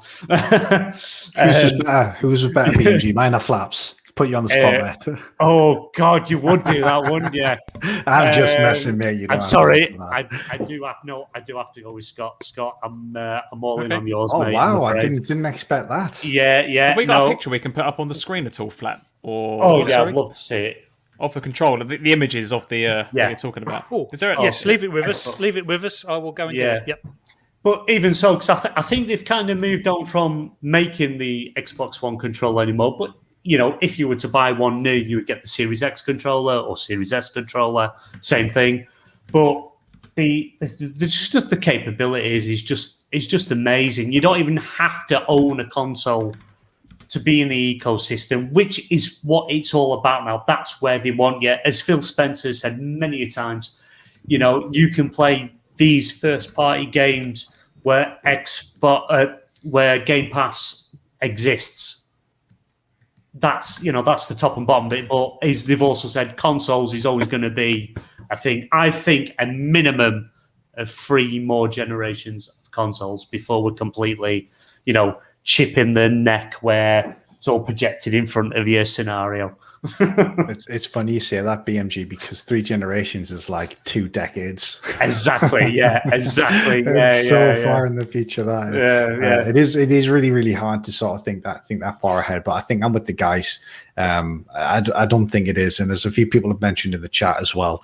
Microsoft did come out ahead of E3 when they did that whole press briefings, particularly focused on cloud gaming. That I think there was an article on Eurogamer where one of the senior vice presidents of Xbox or something basically said, look, people shouldn't think that we're slowing down on local hardware. I think I'm paraphrasing a little bit here, but I think she said, look, we're actually accelerating in that space as well. So yeah, I think Phil Spencer's came out on multiple occasions and said, like, look, they don't see xCloud as the only method. It's kind of an option. So that I think, I'm with the guys. For generations to come, there's still going to be local hardware and then cloud gaming to go on the side. Didn't me no end. Sorry, didn't they actually confirm they are working on the next console? I'm pretty sure they confirmed that. Yeah, they mentioned something, didn't they? I don't know if you could consider it the next console, because I get the funny feeling that there's obviously a sort of a mid-gen refresh on its way that perhaps they're working on. But I don't know, perhaps it is the next gen. It seems a bit early yet.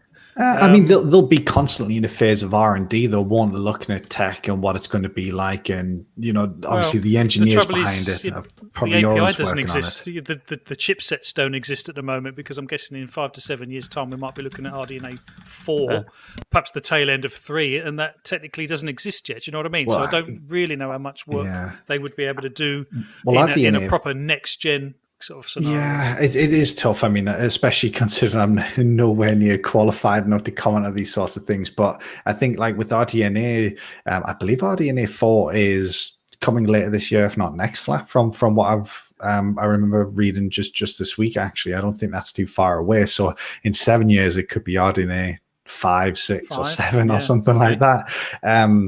But yeah, I guess obviously they'll be in constant communications with the guys at AMD to at least try to get a roadmap of what to expect in the coming years. But obviously at this point they may be focused on the mid console refresh, but it won't be too long before they're looking at the next thing, the next bit of hardware, and starting to look into that. So you dove into Design Lab, didn't you? And this was Scott's take on the GPG color scheme. You know what it is, Flap? We both went for it. I love the new buttons. I love the old school buttons. We both went for them. It's part of the new logo, isn't it? Yeah. It's part of the new Green Post Gaming logo, so they had to be. So that's Scott's one, my one. But my engraving didn't come through. My engraving didn't come through when I saved it for some reason. Because I had GPG Crew or just Green Pass Gaming on mine as well, but it didn't come through in the screenshot or whatever. Take my money. Take it. Go on. Take it. Excellent. Well, Pucks, just before we round up, because I am conscious we have the Confessionals coming next, I feel like I should be playing some sort of jingle or something for the Confessionals. Put some sort of reverb by my voice. I don't know. We'll have to sort yeah. Have we got any last? A church free. I think we need like the pipe organ. The Father Ted theme tune or something. Yeah. I'll get something arranged. I'll get something sorted out. But before we move on to the Confessionals, Pucks, do we have any last comments on this topic? Yes, I've got some closing comments. So, Pyro M, it won't be the last generation at all. Xbox are already at work on new hardware that won't be seen for 5 to 7 years. Super Cosmic Puma, Google announced their new VM processors for cloud. They have mind-bending capacity. Azure is doing the same. Jimmy Begley, I believe cloud gaming is just a viable option. It's Timmy. Nope, because they are working on the next console already, so still at least another gen yet. Indie Gamer, Phil said consoles won't go away at all. Joe Belly again. I think the series in the name is going to mean a great deal in the future. Xbox is always thinking about the future. Xbox is all in on console gaming for years to come. But cloud gaming will not be the only option. And finally, I've got one from Fastback, who says, we are a long way away from no more consoles / PC. Yes, you know what? That's a very good point, because I thought that, it's all very well doing away with consoles and streaming everything, but where does that leave PC? Because I guess that's a similar sort of thing. But yeah, remember when mobile was going to destroy everything and no one would be playing anything again? That wasn't that long ago. Consoles were dead 2 generations ago because everyone was going to be doing everything on a phone. It's funny how things work out. Well, it's weird. You look at it now, where cloud is at the moment in time. Imagine another 10, 20, maybe 30 years. Where does technology go? Where we at? It's, you could be looking at a future where we don't have consoles and we have all these amazing experiences. It's just the possibilities from where we're at now and the stage we're at now is just crazy. I'm very excited. I'm very looking forward to the future. I'm so glad that this generation, when it came to choosing between the PS5 and the Xbox Series X, I went with the Series X. I don't regret it for a second that I chose the Xbox. No, that's absolutely fine. And to be honest, yeah, we won't mention it because there's been some joking in the comments about not mentioning the GP side of things.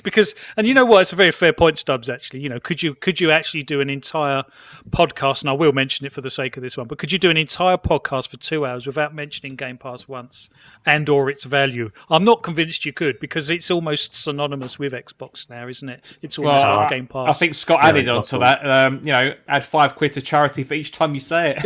Yeah, I don't know if I want to play that game because I might end up skint. Well, that's the thing, though. That's what Xbox is now. They've obviously, when they've looked at where they want to be in the future, it's subscription, it's Game Pass. That is the future. You can still buy your games physically, buy it on digitally for full price, but that's where they want you. They want you in the subscription. That is where they want everyone. If they had everyone subscription, I think they would be the happiest people on the planet. I really do. Absolutely. Well, that's topic 2 rounded up, gentlemen. Thank you very much. Thank you very much, chat. It's been an absolute pleasure doing those last 2. And like I say, if it wasn't for GP, as we'll call it, it could be a different show. But thankfully, GP exists, and it's a fantastic show, and we love what we do. But we are now time to move into our gaming confessionals. I really should find a little jingle for this. We had a lot of fun when we did this first time. So we're back again, and today's topic in the gaming confessionals are your gaming guilty pleasures. And it's now time for anyone on the panel or in the chat to alleviate yourself of any burden that you may have for any guilty gaming pleasures that you have. Either the games might be kind of uncool that you play, perhaps you've put an obscene amount of time into a mobile game, or spent an obscene amount of money on horse armor and things like that. Or you just like a kid's game. Perhaps you like that Barbie game. I don't know. Perhaps you like that My Little Pony game. Whatever it is, now is the time to confess your sins. We definitely need a jingle for this. Yes, and I will help cleanse you of your woes. I will come to you first, Scott, because I know you've got one. So give us your guilty gaming pleasures, my friend, because I know you've put a lot of time into a mobile game. Tell us more. Yeah, we touched on this actually through the week again on Thursday when we were catching up on the Nintendo conference. We were talking about Dragon Ball Z Kakarot. It was coming to the Switch. And it brought me, we were just talking about sort of anime in general. And there's a mobile game called Dragon Ball Z Dokkan Battle that is currently, when is it? It's like 6 years old almost now. It's going to be 6 years in July or something like that. And I'm currently on like 1,300 consecutive days logged in on that or something. 1,300 days. Oh my god! Something like Holy maybe fuck, that's 1,200. 4 or years, something isn't like it? That, so, It's yeah. 4 years, isn't it? Surely. Please tell me you haven't put 4 years into this game. I mean, that's just. I mean, it may be like 5, Holy 10 minutes shit. a day, but yeah, like 12. Well, it can't be I think it's that. like That's 12. for about the last 40 years then. No. So that's just logging in once a day. You don't even have to do anything. You could just load the app, and it that's a login. But yeah, I think I'm doing about 1,200 days ish, maybe 1,300 on that at the moment. So Here's a follow-on question: have you put a lot of money into the game? Bucks, not a single penny, mate. Not a single penny's gone into that. Which is strange because for anyone that's not familiar, it's basically a Dragon Ball gacha game. But they're actually really, really generous in terms of stuff they give you for free. So yeah, I've not put a single penny into that game in those 1,200 days, which actually sometimes makes us feel bad considering how much I've played it and I'm not giving them any money. So those poor devs have been slaving. yeah, I wouldn't worry decades. about it. It's like one of the most popular games, especially in Japan. It's constantly in the top of the charts. There's many a whale. What is it again? I've never heard of it. Give for our benefit. What is it? So it's called Dragon Ball Z Dokkan Battle, and essentially, think of it as like a card collection game for Dragon Ball characters. There is a little bit of gameplay to it, but it's just bubble popping, so it's not much. But it's basically around team building and collecting cards, and that's it. So yeah, I think it's between 12 and 1,300 days at the moment. I'm just hoping that my missus can't overhear us confess on these as well. Yeah, So, I'd hope so. At least it hasn't cost you £4,000 because that might be a very different story. yeah, that's true. Yeah, not a penny, which I'm pretty pleased about. Okay, that's fair enough. Well, Boardman Gamer, do you have anything you need to cleanse your soul of guilty gaming pleasure? Go on, what we got? First of all, I must say, Flap, I have never heard you curse so much in one breath. Quite to hear him off Believe stream. it. Yeah. My worst problem is, and especially of late, buying or downloading games, installing them, and never actually playing them. That is my worst thing. I think, I want to play that. I want to play that. I want that. I want that. I download them, got on the console. Then the next thing comes, I think, I need to delete something. And it's like, am I really going to play that? No, let's just delete it. Am I really going to play that? No, let's just delete it. And I'm terrible for it. I'll download a game. It'll just sit on the console. Someone else will come along, and I'll delete it just to make way from it. That's my one of my biggest confessions is actually downloading games and never actually playing them.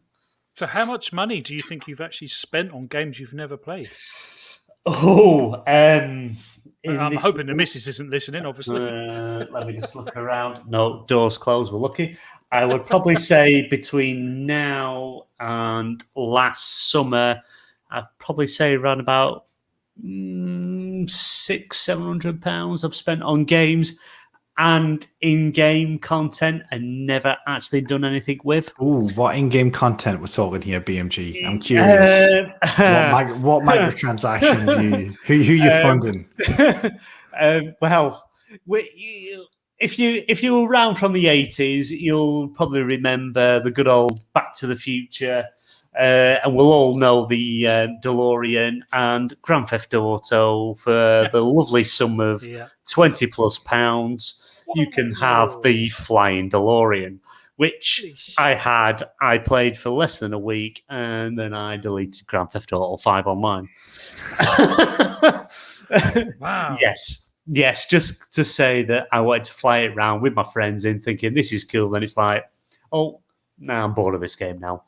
It is probably my biggest thing. I will buy stuff from microtransactions and never use them or play them for a very short period of time and delete them.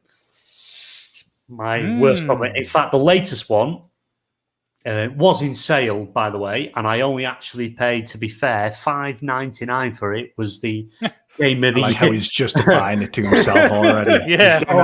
Even tells us what game it is. He's trying to justify it. It's not going to cut any ice with us, my friend. The Game of the Year edition of The Witcher 3 Wild Hunt, $5.99, everything, all in one.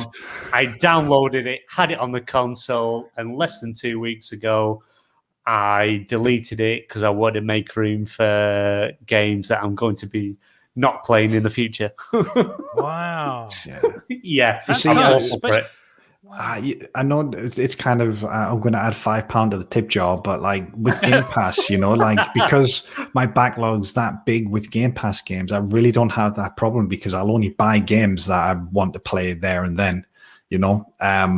I've got there's no rush to get games like that, so I don't have that problem at all these days, thankfully. I guess that does. Yeah. My other biggest problem is obviously the Xbox Bethesda game show, the showcase is Battlefield 2042. It just looks amazing. And what sold me on it, believe it or not, what actually sold me on that game that I would happily pay full price for is the flying up in the air in the jet, jumping out, rocket launcher, blowing up the other jet, back in the jet and flying off. That was it. That is what sold me on the game. BMG, if you do that in the game and you provide me with video evidence, I will donate £100 to charity in your name, mate. Yeah. You know what? I can confirm Scott will do that.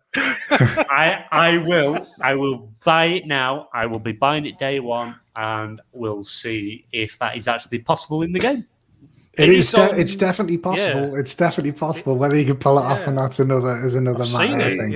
Yeah. Whether I get straight back in the jet or hang on the wing and fall off is another story. But we'll try and get footage of that. Was it Battlefield you could do that on, or something like Just Cause? Was it Battlefield you could do that? Yeah, it was Battlefield. It was a Battlefield. Yeah, it was 3 originally. Yeah, I was going to say I couldn't remember if it was 3 or 4 when you could actually do that.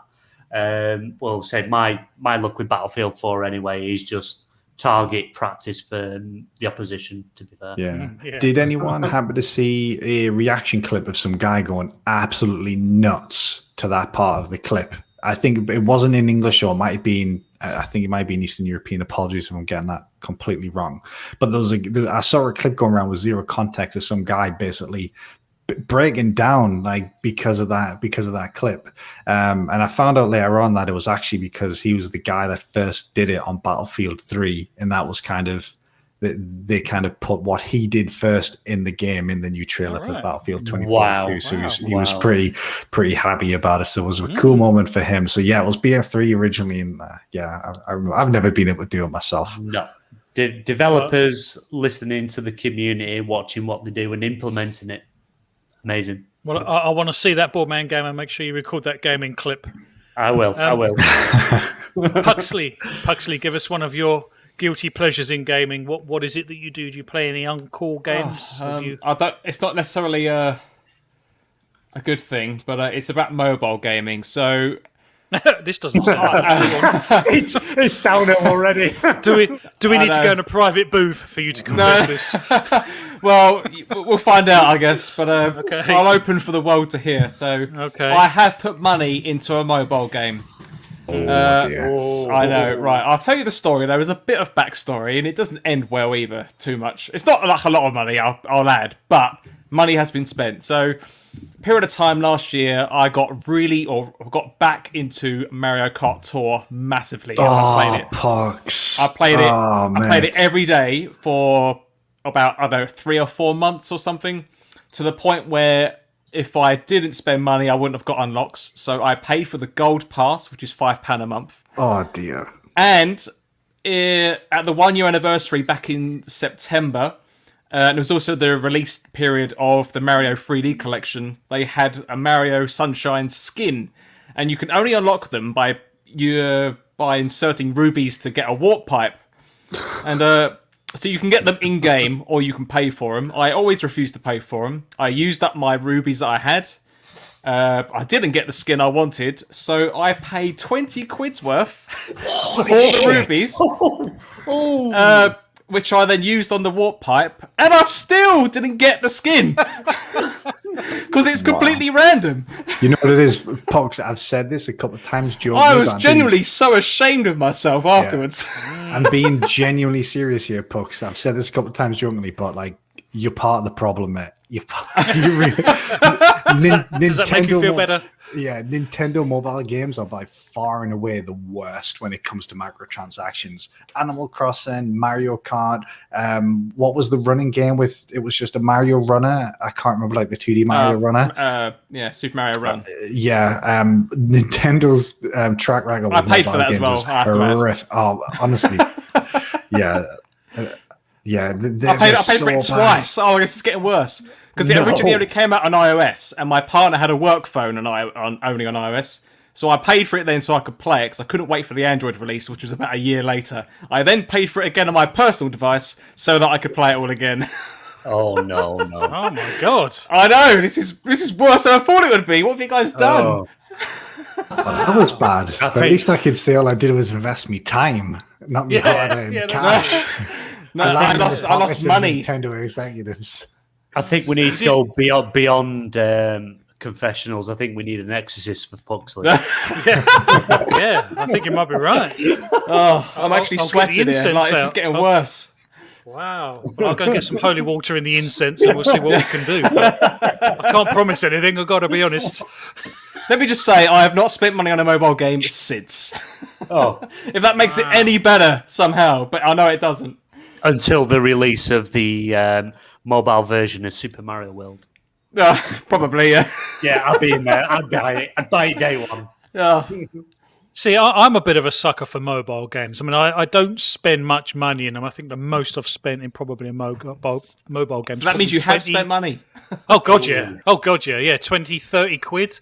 It started for me. Oh, yeah. It started for me with Candy Crush. I got to level 50. No. Yeah. Oh, yeah. You got suckered into that. Yeah, big time. Yeah. That surprises me, genuinely. I thought you would never be that person. You need to have a chat with my wife. She'll help you get round not having to spend a penny on Candy Crush. Really? You only need 23 hours a day and you're all right. Well, I've moved on, I'm afraid. I'm no longer on Candy Crush. I am now on Harry Potter Puzzles and Spells. What? Oh, no! Yeah. I'm on level 781. But what does that mean, Flap? What does that even mean? I don't know.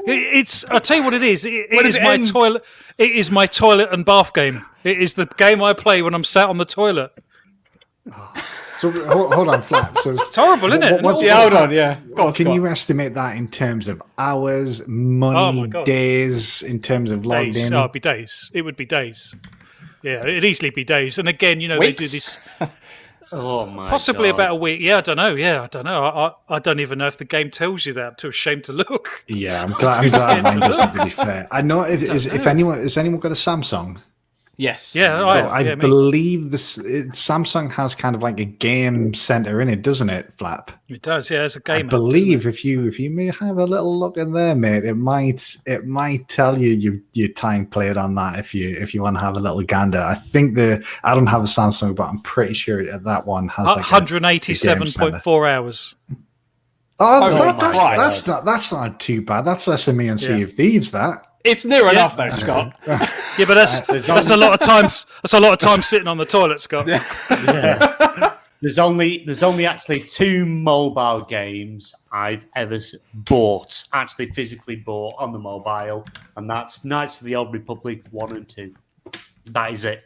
Never spent a penny other than buying them 2 games. Wow. Well done. This definitely took a turn, right? You know what? Do you remember back in the day when everyone was absolutely going for Bethesda for horse armor and stuff?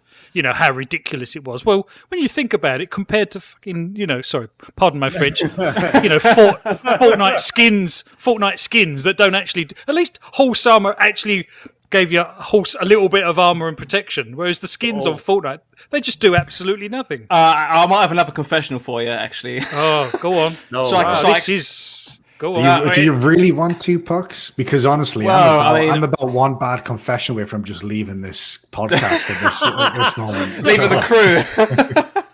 It's actually about Fortnite. Yeah, I have been not recently, I might add, but for a long time, I was that guy who would spend money on the Battle Pass, and I spent extra money on the Batman skin and a number of other limited time skins for no particular reason, rather than the few times I played, I really liked playing as the character, even though it means nothing in terms of the game. It's just a skin, but I have been that person. I know.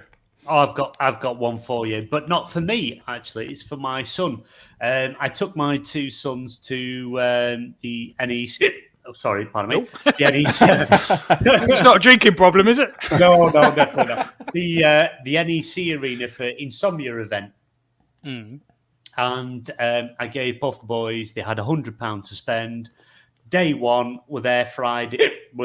Sorry, I do apologise. There till Sunday. My son, on the first day, spent £100 on V-Bucks for Fortnite. Wow. £100, day one, all money gone. How did that go down with Dad? Well, it's like, are you sure? Are you sure? Are you really sure? We're here for 3 days. We've got so much to do. Are you sure you want to spend it all in one go? Sorry, I don't know where my hiccups have come from. And it's like, that's a side effect to confessing. Yeah, we'll all get that. Yeah, it's like, no. I want him. So, right, fair enough. It's your money. Bought them. Sat in the hotel room. Happy sat there. Didn't want to go anywhere else for the next 3 days. Wow. That's crazy. I couldn't believe it. Like I said, I've said to you guys, I've not played a battle royale. Looking to one to get into, but clearly Fortnite is a no. Yeah. I mean, if you want, I've got some comments as well. I've got a number of community confessionals to potentially Well, go I through. hope so. I hope we're not laying all of our gaming sins out for everyone to pick through and not getting much in return, to be fair. I did Come say on, in that's what we got. chat please chat. If you haven't said it already, please give me more stuff. I'm going to start reading some out now. So, where do we start? Super Cosmic Puma. So, I remember saying to someone playing CSGO, why are you wasting your money on pixels? Those camos aren't real. He just replied, you'll get it one day, to which I must now confess, I am now a collector. Parksy1972 says, forgive me, Father, for I have sinned. I listen to podcasts on YouTube and Spotify while playing FIFA. Well, you know what? Funny you should say that, because I was going to mention popular games that aren't particularly cool. And I think FIFA's probably way up there. I mean, I think EA have probably not helped. I think Call of Duty's another one. Used to be a cool game. I don't think it's kind of cool anymore. And probably Fortnite, to be honest. Only because I think they've all been monetized so healthily and they've kind of aimed and done sort of devious things. Aimed loot boxes and stuff at kids and stuff, which obviously is not a good thing. But I mean, obviously, hugely popular games that are kind of uncool with some of the more sort of hardcore gamers. I will admit to using shady black markets on FIFA in the past to buy coins. I will admit that one. Yeah, been a while though. What does that mean exactly for someone who doesn't know, i.e. myself? So you can buy FIFA points that you can then use to open packs, or you can basically you can earn coins in the game packs from like winning games or selling players, and this is all in Ultimate Team. And then you can use those points to buy players off the marketplace from other players or cards from there. But you can actually just go on and buy like 1 million coins for like 20 quid off like the internet, and then what happens is you put up like a really bad player up on the market, and then somebody buys that bad player off you for like 1 million coins or something. So yeah, you can pay someone to buy a player off you for lots of money. They've actually put a stop to that practice these days. You can't do it quite as easily. It's been a few years since I did that, but she was a dealer back in the day, was you? No, I was a user, mate. I was the one that was buying the coins to get players. Oh, nice. I'll keep going down the chat, shall I? I've got a few more things to read out here. So another one from Super Cosmic Puma says, yes, game hoarding and never playing. Jimmy Begley says, forgive me, Father, for I also play and enjoy PlayStation, Nintendo Switch, and PC. Yeah, no, that's fine. We are gamers from all denominations here. That's fine. We are Xbox centric, but we all do enjoy various other platforms. 100%, and I am also guilty of that exact same sin. It's Timmy says, I used to be hooked on and played a lot of Gems of War for about 3 to 4 years, and it stopped me from playing many other games. Me too. I love Gems of War. Absolutely. Is that another mobile title? Well, it is, but it's also on the Xbox, and I don't think they are cross-platform as well. So I put many hours into Gems of War on the Xbox first, strangely enough, and I needed myself another toilet break game, as it were. And I one day just happened to type in Gems of War into the Play Store on Google, and there it was. Thinking, excellent. I wonder if I could do cross, move my saves across, and I couldn't, so I had to start all over again, and it was delicious. Wow, I loved it. Have you put? Did you put money into that? No, I didn't need to really. That's quite a forgiving game, that one. But second time round, I kind of knew what I was doing, so I could really smash it out. But fair enough. Pyro M says, I have at least £500 worth of games I purchased and still not played yet. Wow, I didn't know that was a thing. That's new to me. I didn't know this was a thing. It's not just me then, so that's okay. I'm not alone. Another one from Pyro M says, bless me, Father Flap, for I have sinned. I have paid money on Yu-Gi-Oh! Duel Links. Wow, that's a mobile game, I'm guessing. I believe so, yes. Indie Gamer says, Puxley needs a new identity and a fresh start. Well, to be honest, Puxley, after confessing what you've confessed tonight, hopefully you will have a peaceful night's sleep. You won't be tossing and turning halfway through the night. I don't know, even that I'm sitting there thinking, what have I done? What have I confessed? Well, perhaps a new identity is a good start. Yeah, could well be. Super Cosmic Humour again. It's getting dark down here. It certainly has. It's definitely taken a turn. And Super Cosmic Humour again, one more time, says, I am so happy you invited me to this. This has made my week. Thank you very much for the kind comment. That's good. Yeah, no problem at all. And the indie gamer is just concerned that Flap might be on the toilet right now. Yeah. Oh, yeah. Can you confirm or deny, Flap? You know what? I absolutely must get a reverb thing for my voice. Yeah, for many reasons. And I could actually pretend I was on the toilet right now, couldn't I? I've just realised, quick change topic, we have a guest waiting. We do have a guest. K-Mega, you've come in at the last throws on the show. How are you, my friend? How are you doing? Okay, so like when you said 3 p.m. Eastern, that's 4 o'clock Central, my time. So so I was, because at first I was telling my wife, I was like, oh, I got a podcast to do, and I think it's going to be at 2. But he reiterated and posted it and said 3 p.m. Eastern. So I was like, oh, so I don't have to do it until like 4. So I apologize. I mean, I understand you guys are from overseas. I get it mixed up too. So look, it is what it is. I mean, so I'm just glad to be here. Dude, well, no, you know what? We are literally just about to sign off, K-Mega. You know what? Are you free next week? Can we do this next week? Yes, we could do this next week for sure. I was really excited. I was excited to have you on. But before we do, we are just doing our gaming sins, and we have confessed quite a lot tonight. Do you have any guilty gaming pleasures that you need to confess in front of everyone tonight? Is there anything? Angry Birds. Are you big on mobile games, kids games, anything that? Angry Birds and Call of Duty. Really? Yeah.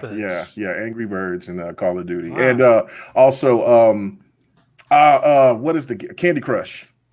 Oh no! Another Candy Crush player. Yeah. Sorry. No. What level did you get to? Oh man, it's been like over 3-4 years since I played it, but I spent like about $100 on it. Wow. Golly, what was my level? I can't remember, but I did play Angry Birds not too long ago, so because I still like that game. I wish that game would pop up on a console or something. I know that it did come on Switch, I believe, but I mostly would play on Xbox. But I definitely those are my guilty pleasures. And like I said, Call of Duty is. I know that's still a huge game, but sometimes I'm wondering, why do I still play this game? But then I buy it every year. So, but those are my 3 for sure. But I can't remember. I'm the same. Are you looking forward to this year's version, Back to World War II? Just out of interest. No. This might be the second time since the old Call of Duties, when they were just back when they were only World War II, that I will not buy Call of Duty. I'm more hype about Battlefield. So. Yeah. Yeah, I don't want to go back. I've had enough with Battlefield and COD when they went back, which I thought the storyline for Call of Duty going back to World War II was really, really good. But no, I'm ready for modern weapons. I'm ready to get back to that. Yeah, no, that's fair enough. And to be, I mean, I love World War II. I love the history of World War II and stuff. So a World War II game for me, I absolutely love. And to be honest, I actually started playing those sort of games in the Medal of Honor days before Call of Duty and stuff. So obviously when Call of Duty came along and it was World War II, that was just a natural progression. But so I actually quite enjoy those games. But no, that's cool. I'll tell you what, one other thing that's cropped up this evening is people, Boardman Gamer we've got on the panel, he spent quite a lot of money on games that he's never played. Have you ever done that? Have you spent lots of money on games? Oh my God, yes. I mean, I got this crazy backlog, and then like if I see one of those add-on sales, I want to because how I look at it is like for instance the Metro game. I have not played the Metro game yet, and so none of them. I have not played any of the Metro games, but for the DLC. I just went ahead and bought it because I'm eventually going to go back to it. And then I'm trying to think of the most recent. Like for instance, Valhalla.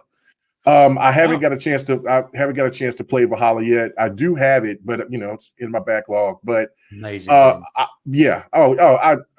played all the ones previous, the newer style ones, and then recently I just beat.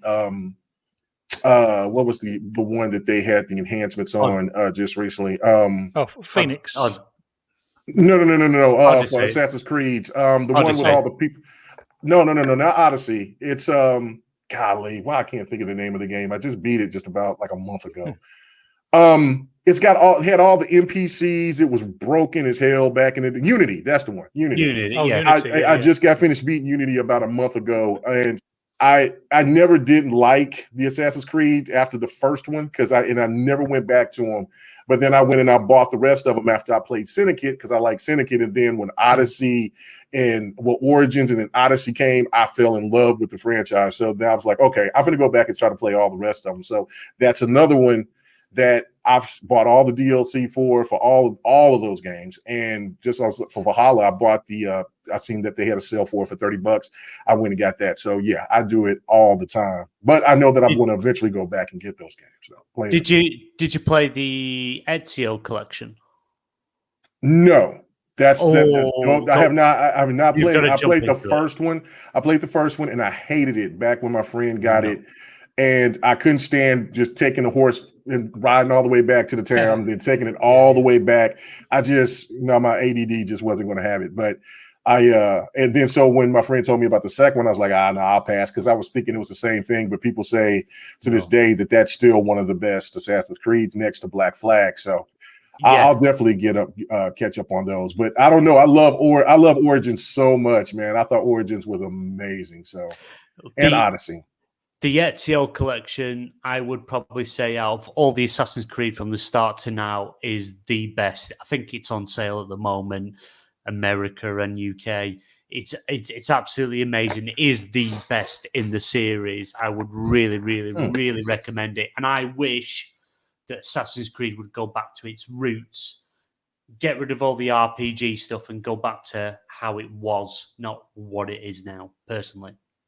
And they are definitely different after playing because Syndicate was kind of like one of the last ones that were in that. It was still a little different, but when I went and played Unity, that still had that old school feel and I've heard from even people that said that had the best parkour and then any of the rest of the games. But I was like, okay, I think I can get into the rest of these. So yeah, no, I do have them all. I picked them up. They had a big bundle. And so I went ahead and got them. And so I'll definitely check it out because there was Brotherhood and then there was so many others. And so I was like, I gotta go back and I gotta check out this franchise and know more about the lore of the game.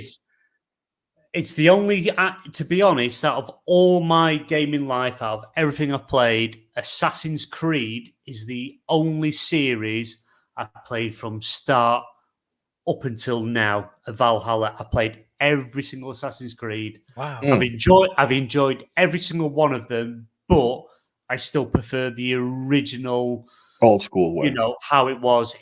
2 was the best. You can't beat the first Two's like it's like 3 games. Assassin's Creed 2 is Assassin's Creed Brotherhood, Assassin's Creed Revolution, I think it was.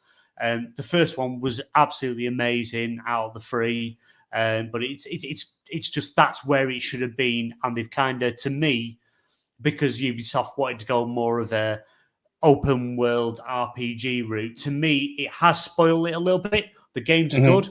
I didn't enjoy Origins. Odyssey, I enjoyed. Valhalla, I absolutely fell in love with. Assassin's Creed 2 will always be forever my favorite game ever. Out of every game I've ever played in my entire gaming life, Assassin's Creed 2 is where I'm at. Wow, the best ever. Okay, so let me ask you this question.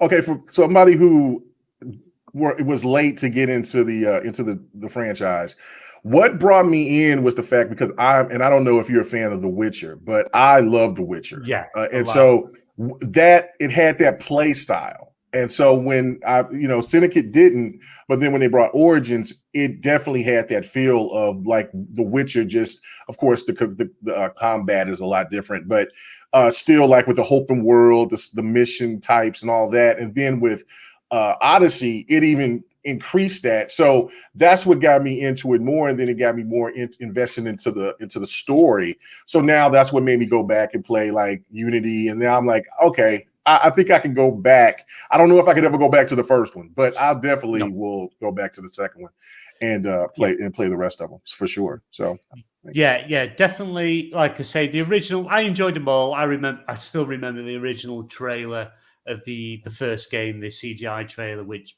I think pulled nearly everyone in, and they did the video, the tech demo of walking through the crowd and stuff like that. But 2 was what really mainly hooked me. I enjoyed them all. They're all brilliant.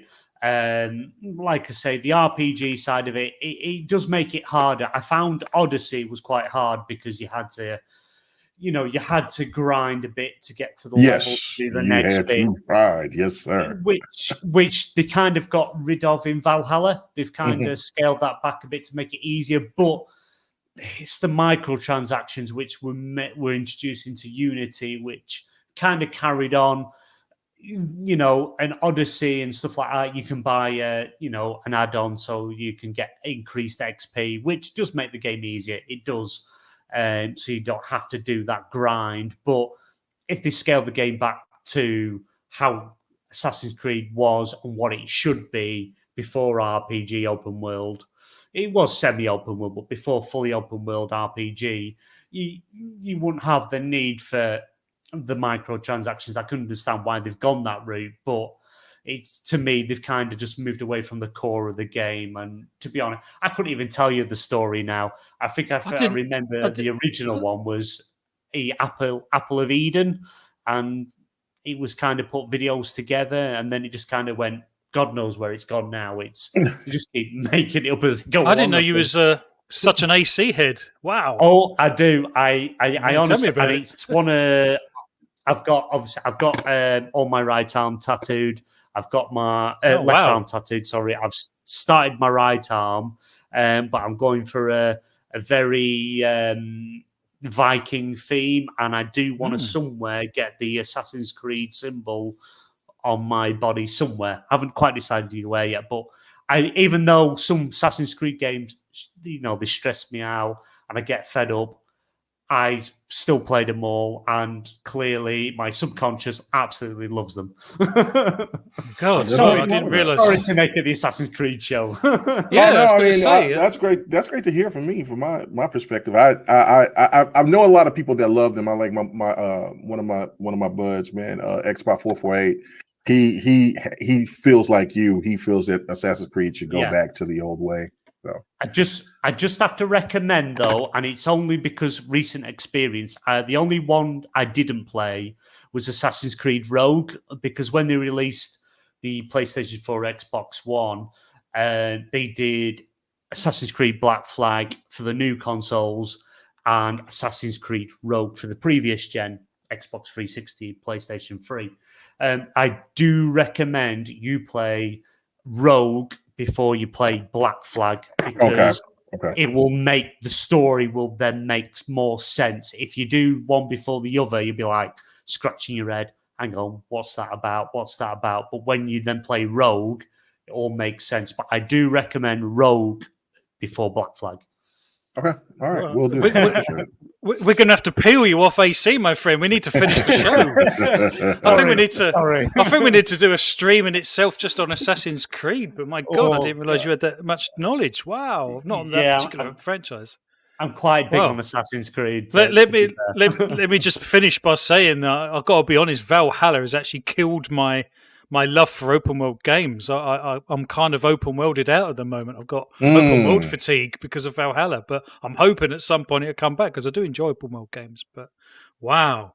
Okay, well, we are going to have to close the show, I'm afraid. Apologies, K Mega. A little bit of communications. Yeah, it's not a problem. Yeah. You know what, my friend? If you are free next week, we would absolutely love to have you back on the show. That'd be awesome. would love to be here on time. So yeah, no problem. It's a shame. It's a shame you missed the gaming confessionals. We do have fun doing those, but you did manage to squeak a couple in at the end. Pucks, is there anything? Just last couple of things in the comments before we close out. Just very quickly, one here from Jimmy Begley who says, "Forgive me, Father, for I have sinned. I have never played Minecraft, Fortnite, or Breath of the Wild." Wow. I know. I mean, I've not played Minecraft myself either. I mean, if that is a confessional. Whatever. You've never played Minecraft ever? Oh, I've played for about 5 minutes about 10 years ago. Wow. What's Breath of the Wild? Oh. I hope that is a joke, right? I mean, that's silent. I think he's joking. Yeah, I think he's joking. Final comment of the evening is from Pyro M, who says, "We need to rename the GPG to the CCA, the Candy Crush Anonymous." Yeah. Candy Well, Crush like I for the say, win. we've cleansed our gaming sins this evening. Everyone, thank you for being a panel. Thank you so much for being here. Like I said, we're going to do it all again next week. We're going to have just as much fun. Chat, you've been fantastic. We're going to be on the socials, guys. Join us on our Discord channel if you want to carry on the chat. If there's any more sins you need to cleanse yourself of, probably our Discord channel is the place to do it. Thank you very much, everyone. It's been an absolute pleasure. We've had a blast. We will be back this time next week. Safe gaming, everyone. Hope you have a great week, and we will see you on the next one.